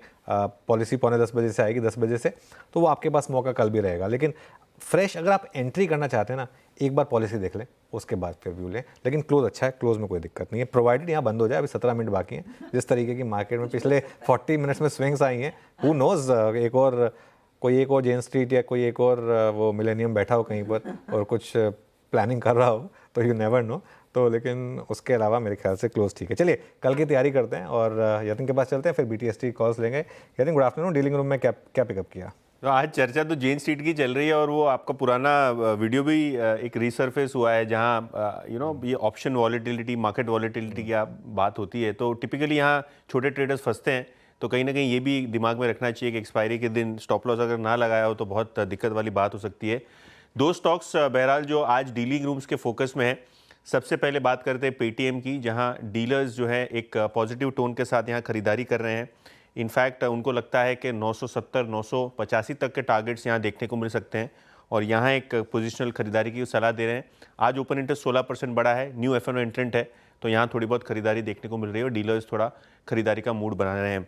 Contrary to that, Godrej properties यहाँ एक एसटीबीटी की सलाह डीलर्स दे रहे हैं। उनको लगता है 2840 से लेके 2850 तक के लोअर साइड के टारगेट्स देखने को मिल सकते हैं और इन जनरल जो डोमेस्टिक म्यूचुअल फंड यहाँ थोड़ी बहुत बिकवाली कर रहे हैं, उसके कारण थोड़ा बहुत स्टॉक प्रेशर में रह सकता है कल भी। ओके, तो गोदरेज प्रॉपर्टीज़ काफ़ी समय के बाद एक सेल की भी एक व्यू आया यहाँ पर, लेकिन पेटीएम पर बाय और 1000 रुपये के काफ़ी करीब ये स्टॉक। चलिए BTST STBT टाइम, गाबा सर क्या कैरी करें कल के लिए?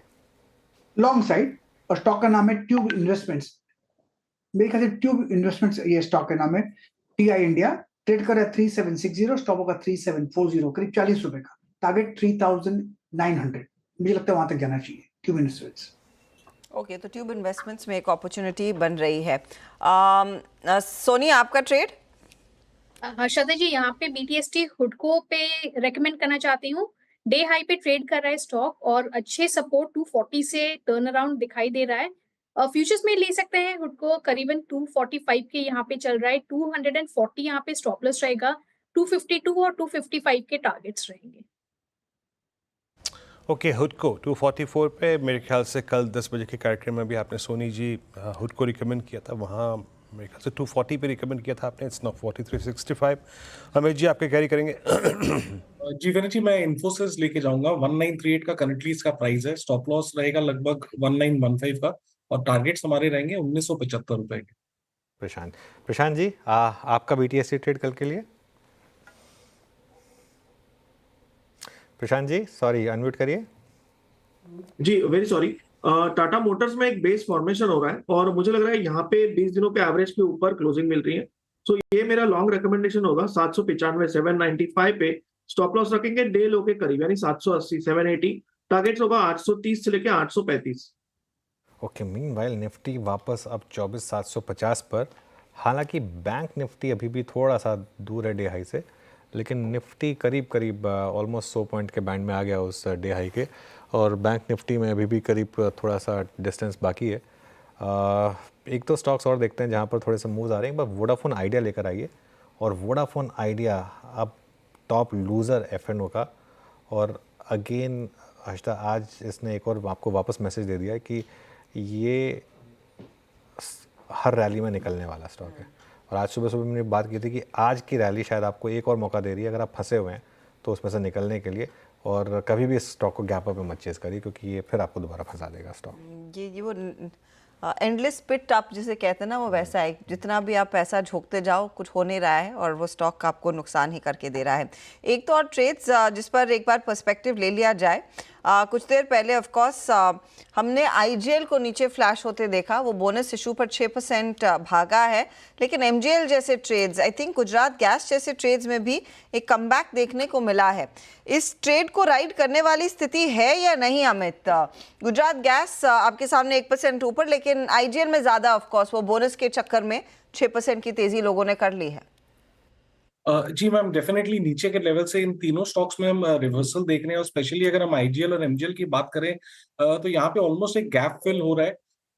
IGL 384 का प्राइस है, थोड़ा सा स्ट्रेस ज्यादा हो गया नीचे से, बट मुझे लगता है कि कहीं ना कहीं 403 की तरफ जा रहा है। किसी की पोजीशन है तो 378 का स्टॉप लॉस रखे। I think that will be a better option. Okay, इस बीच आई मीन IGL ऑलमोस्ट 383.95 पे ट्रेड करता हुआ। बैंक निफ्टी को लेके आइए, वो 53,650, काफ़ी लॉस्ट ग्राउंड रीगेन किया है इसने, हालांकि फिर भी इंट्राडे हाई से लगभग अभी 250 पॉइंट नीचे है। एक बार सिमंस को लेके आइएगा, और सिमंस को देखने के बाद मैं देखूंगा मार्केट ब्रेथ, उसको भी रेडी रखिएगा।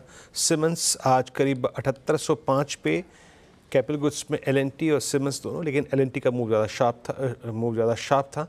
बट सोनी जी, एक बात ये भी है कि अब सिमंस इस CY24 का थर्ड अटेम्प्ट कर रहा है 7900 और 8000 की ट्रेजेक्टरी को काटने का। क्या इस बार सक्सीड होगा, आपको लगता है?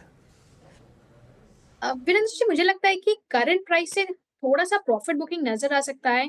स्टॉक में स्ट्रेंथ है, बट बाय ऑन डिप्स की सलाह रहेगी। कहीं करीबन 7600 लेवल अगर अप्रोच होते हुए नजर आ रहा है, वहां से बाय करना चाहिए, और उसके बाद वो 8000 लेवल्स को टेस्ट कर सकता है। स्टॉक में अच्छा है, बट बाय ऑन डिप्स की सलाह यहाँ पे रहेगी।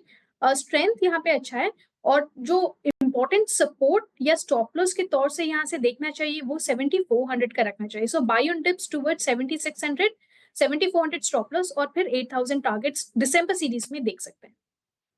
ओके, तो चलिए ये इस समय एक सीमेंस पर एक व्यू बैन अपडेट बता देते हैं आपको। सिर्फ एक स्टॉक बॉर्डरलाइन केस है, अभी भी कह नहीं सकते। 81% पोजीशंस पर RBL बैंक, ध्यान रखिएगा 80 के नीचे आना होता है बैन से बाहर आने के लिए। तो 81% पोजीशन इस समय RBL बैंक में, ये शायद बैन से बाहर आए, और ये एक स्टॉक होगा जो वॉच आउट करेंगे। चलिए अब आगे बढ़ते हैं और बात करते हैं हमारे सोशल मीडिया प्लेटफॉर्म पर, जो 335 पर श्रेया और मैं आपके सारे सवालों के जवाब देते हैं, और उसका टीज़र लेकर श्रेया जुड़ गई हमारे साथ। श्रेया, गुड आफ्टरनून, बताइए क्या सवाल पिक किया? Good afternoon sir. सवाल ज़्यादातर टेलीकॉम स्टॉक्स के आ रहे हैं, और दो सवाल हैं एक ही साथ में लेना चाहूँगी। एक तो वोडाफोन आइडिया है, दूसरा भारतीय एयरटेल है।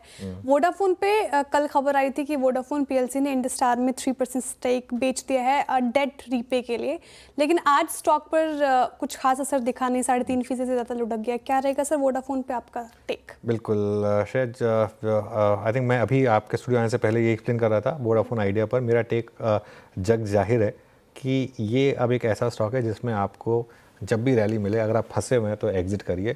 और यहाँ पर न्यूज़ भले ही बड़ी थी ये, लेकिन दिक्कतें ज़्यादा बड़ी हैं, और ये सिर्फ इस छोटे मोटे और 2000 करोड़ की फंड रेजिंग से कुछ नहीं होने वाला है। तो यहाँ पर दिक्कतें ज़्यादा बड़ी हैं, और इसके लिए, और इसकी एक्विटी इतनी बड़ी है ना, इतनी एक्विटी है कि इसका चलना मुश्किल है अनलेस कोई एकदम पाथ ब्रेकिंग न्यूज़ आ जाए। अब वो कैसे आएगी, कहाँ से आएगी, समझ में आ रहा है। जैसे वो बैंक गारंटी वाली न्यूज़ थी, वो अच्छी न्यूज़ थी, उसकी वजह से स्टॉक एक बार 6.5 से 8 रुपये तक आ गया। वैसे ही कोई दूसरी खबर आए अगर, तो शायद आपको मौका मिले, वरना आज की रैली थी जैसी, ऐसे आपको दोबारा कभी पॉप मिले तो उसमें से निकलने की कोशिश करिए। भारती की जहाँ तक बात है, भारती एक स्ट्रॉन्ग स्टॉक है, और भारती एक ऐसा स्टॉक है जो मुझे लग रहा है कि वापस अपना ऑल टाइम हाई रिक्लेम करेगा, और इसमें आप चाहें तो हर करेक्शन में बाय करें, ये भी होगा। इस 2 दिन के करेक्शन के बाद जिसमें बाइंग भी दिख रही है, टॉप गेनर्स में शामिल भारतीय एयरटेल। ठीक है, चलिए तो ये कुछ सवाल, और श्रेया और मैं 335 पर वापस जुड़ेंगे आपके साथ सोशल मीडिया प्लेटफॉर्म्स पर, और कुछ और आपके सवाल लेंगे। मीनवाइल एक बार मार्केट देखते हैं वापस, और कुछ इंडिविजुअल स्टॉक्स खास तौर से, और जोमेटो में शानदार क्लोज आ रही है। जोमेटो अगर इस लेवल पर क्लोज हो अमित जी, तो क्या कैरी करना बनता है 300 के ऊपर? जी अनुज जी, डेफिनेटली बनता है, क्योंकि यहाँ पे एक साइकोलॉजिकल मार्क क्रॉस कर रहा है। काफी थोड़ा सा स्ट्रेच जरूर है, बट पोजीशन स्ट्रक्चर यहाँ पे पॉजिटिव है। 310 से 315 के टारगेट्स पॉसिबल है। पोजीशन है तो 294 की स्टॉप लॉस रखें यहाँ पे। ओके, चलिए अब इस बीच चलते हैं आज के सेटअप पे, यानी वो मार्केट ब्रेथ जो कल के लिए हम कैरी कर रहे हैं। यार लास्ट 3 सेशन से more than I think 100 stocks जो हैं वो 100 जो होते हैं वो गेनर्स के साइड में होते हैं, यानी लॉन्ग्स के। इट्स 115 टुडे, 115 शेयर जो हैं वो आज लॉन्ग्स में परसिस्ट करते हैं। शॉर्ट कवरिंग 39 में, शॉर्ट 56 में, और लॉन्ग अनवाइंडिंग करीब 14 स्टॉक्स में रही। जो न्यू एंट्रेंट्स थे उनमें लाजमी है कि आज हमने काफ़ी स्ट्रॉन्ग वेरिएशन देखा, चाहे BSE हो, चाहे CDSL हो, चाहे जोमेटो हो, चाहे वो मैक्स हेल्थ केयर हो। यहाँ BSE, CDSL, IGL, उसके बाद शॉर्ट कवरिंग थी एस्ट्रल में, और कमेंट्स में, हिंदुस्तान एरोनॉटिक्स में, Sun Pharma, Birla soft mid cap IT में। और अगली स्लाइड जो आएगी वो है शॉर्टिंग की, उसमें Vodafone Idea, all India, Adani greens, Divi's lab, Shree cement, यहाँ पे आज शॉर्ट बिल्डअप हुआ। और जो नेक्स्ट स्लाइड आएगी वो थी लॉन्ग अनवाइंडिंग की, जहाँ लॉन्ग्स कटे Piramal enterprises, Sun TV, L&T finance, Adani ports, NMDC। अच्छा, मैं स्क्रीन पर एक और स्टॉक रखना चाहूँगा अलॉन्ग विद दिस, जो कि शायद वो अपनी पुल बैक की जर्नी को आज इसने बहुत एग्रेसिव कर दिया। लास्ट स्टॉक मेंशन करूँगा पॉसिबली, और मैंने सुबह मेंशन किया भी था, दैट्स आई थिंक टाइटन ने आज एक साथ 2 एवरेजेस को पार किया, और अमूमन ऐसा जब करता है तो टाइटन एक वर्टिकल राइज देता है। ये अगर आप रीड करना चाहें इतिहास के पन्नों में तो ज़्यादा दूर जाना नहीं पड़ेगा आपको। हार्डली आई थिंक अगस्त में ऐसा ही पैटर्न था। सोनी जी, कंसिडर करने लायक है क्या इस रेस्ट ऑफ द सीरीज के लिए स्टॉक? वीरेंद्र जी, मुझे लगता है टाइटन में जो एक अपसाइड रिवर्सल मूव स्टार्ट किया है काफी स्ट्रॉन्ग है। एटलीस्ट दिसंबर सीरीज के लिए 3600 लेवल्स टेस्ट होते हुए नजर आ रहे हैं, और यहाँ पे 50-100 EMA को भी आज क्रॉस करके उसके ऊपर क्लोज कर रहा है। तो मुझे लगता है होल्ड करना चाहिए। 3350 का एक अच्छा सपोर्ट है। पोजिशनली 3600 टारगेट्स यहाँ पे आप देख सकते हैं।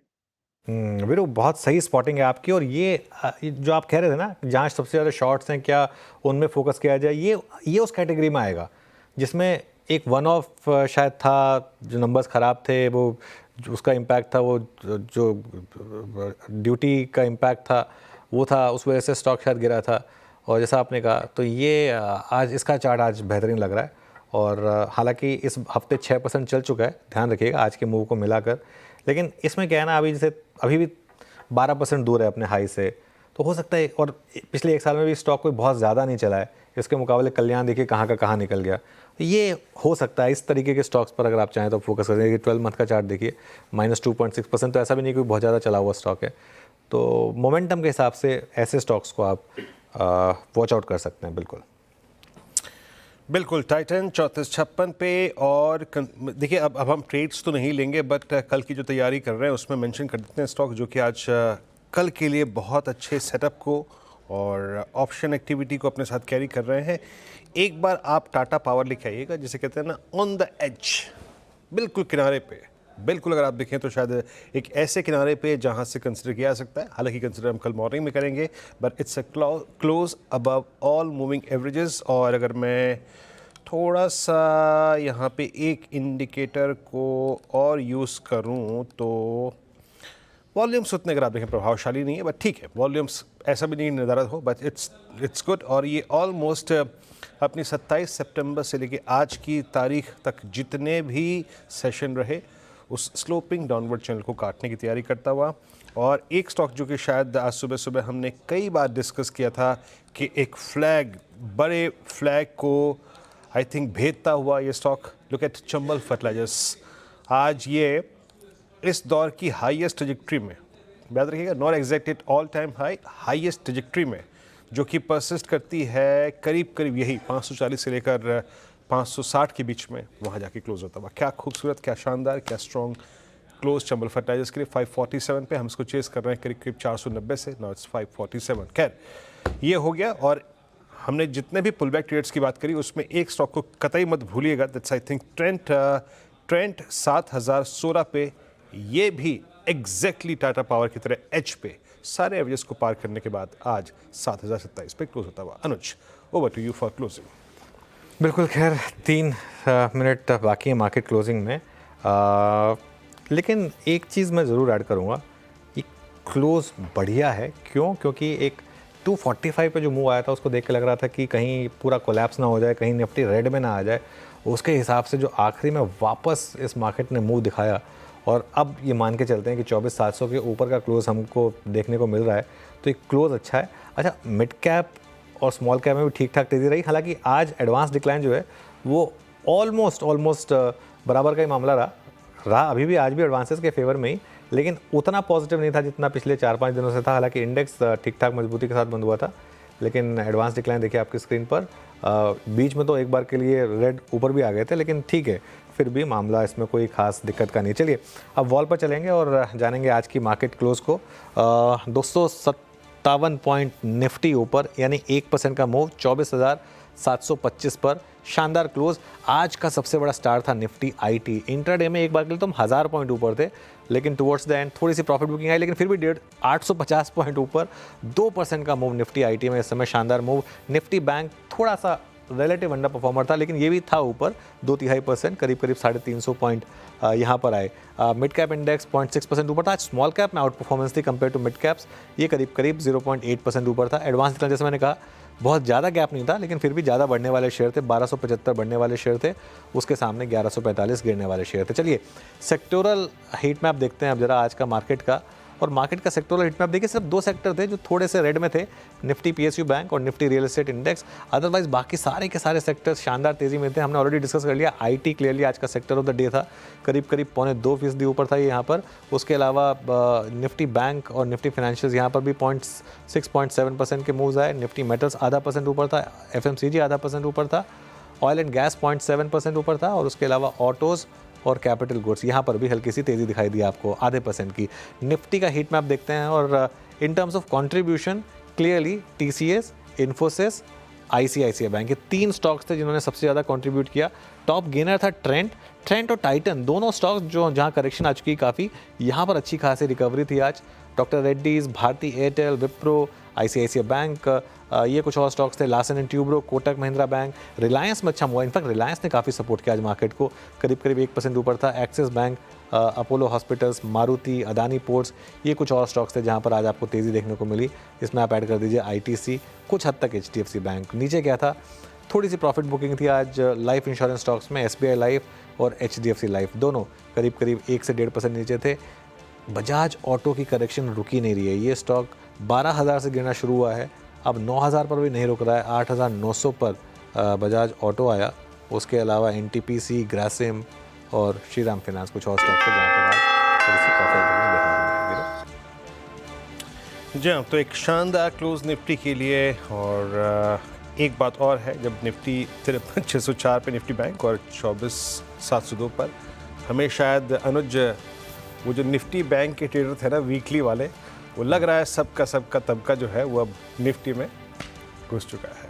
वो सारे के सारे वीकली राइटर्स और पुट राइटर्स, कॉल राइटर्स, जो भी ट्रेडर्स कह सकते हैं आप। खैर, एक बेहद शानदार क्लोज इस वीकली एक्सपायरी का निफ्टी पर। खैर, इस अच्छे से क्लोज के बाद आपके जहन में बहुत सारे प्रश्न आ चुके होंगे, आपके तेज़ी के और कुछ मंदी के सौदों को लेकर, कुछ अपने इन्वेस्टमेंट कॉल्स को भी लेकर। अगर आपके जहन में प्रश्न है तो आप जुड़ सकते हैं CNBC आवाज़ के सोशल मीडिया प्लेटफॉर्म पे। और कुछ देर बाद पंचनामा आप देखिए श्रेया और अनुज के साथ, आपके सभी प्रश्नों के जवाब छोटे से ब्रेक के बाद। नमस्कार।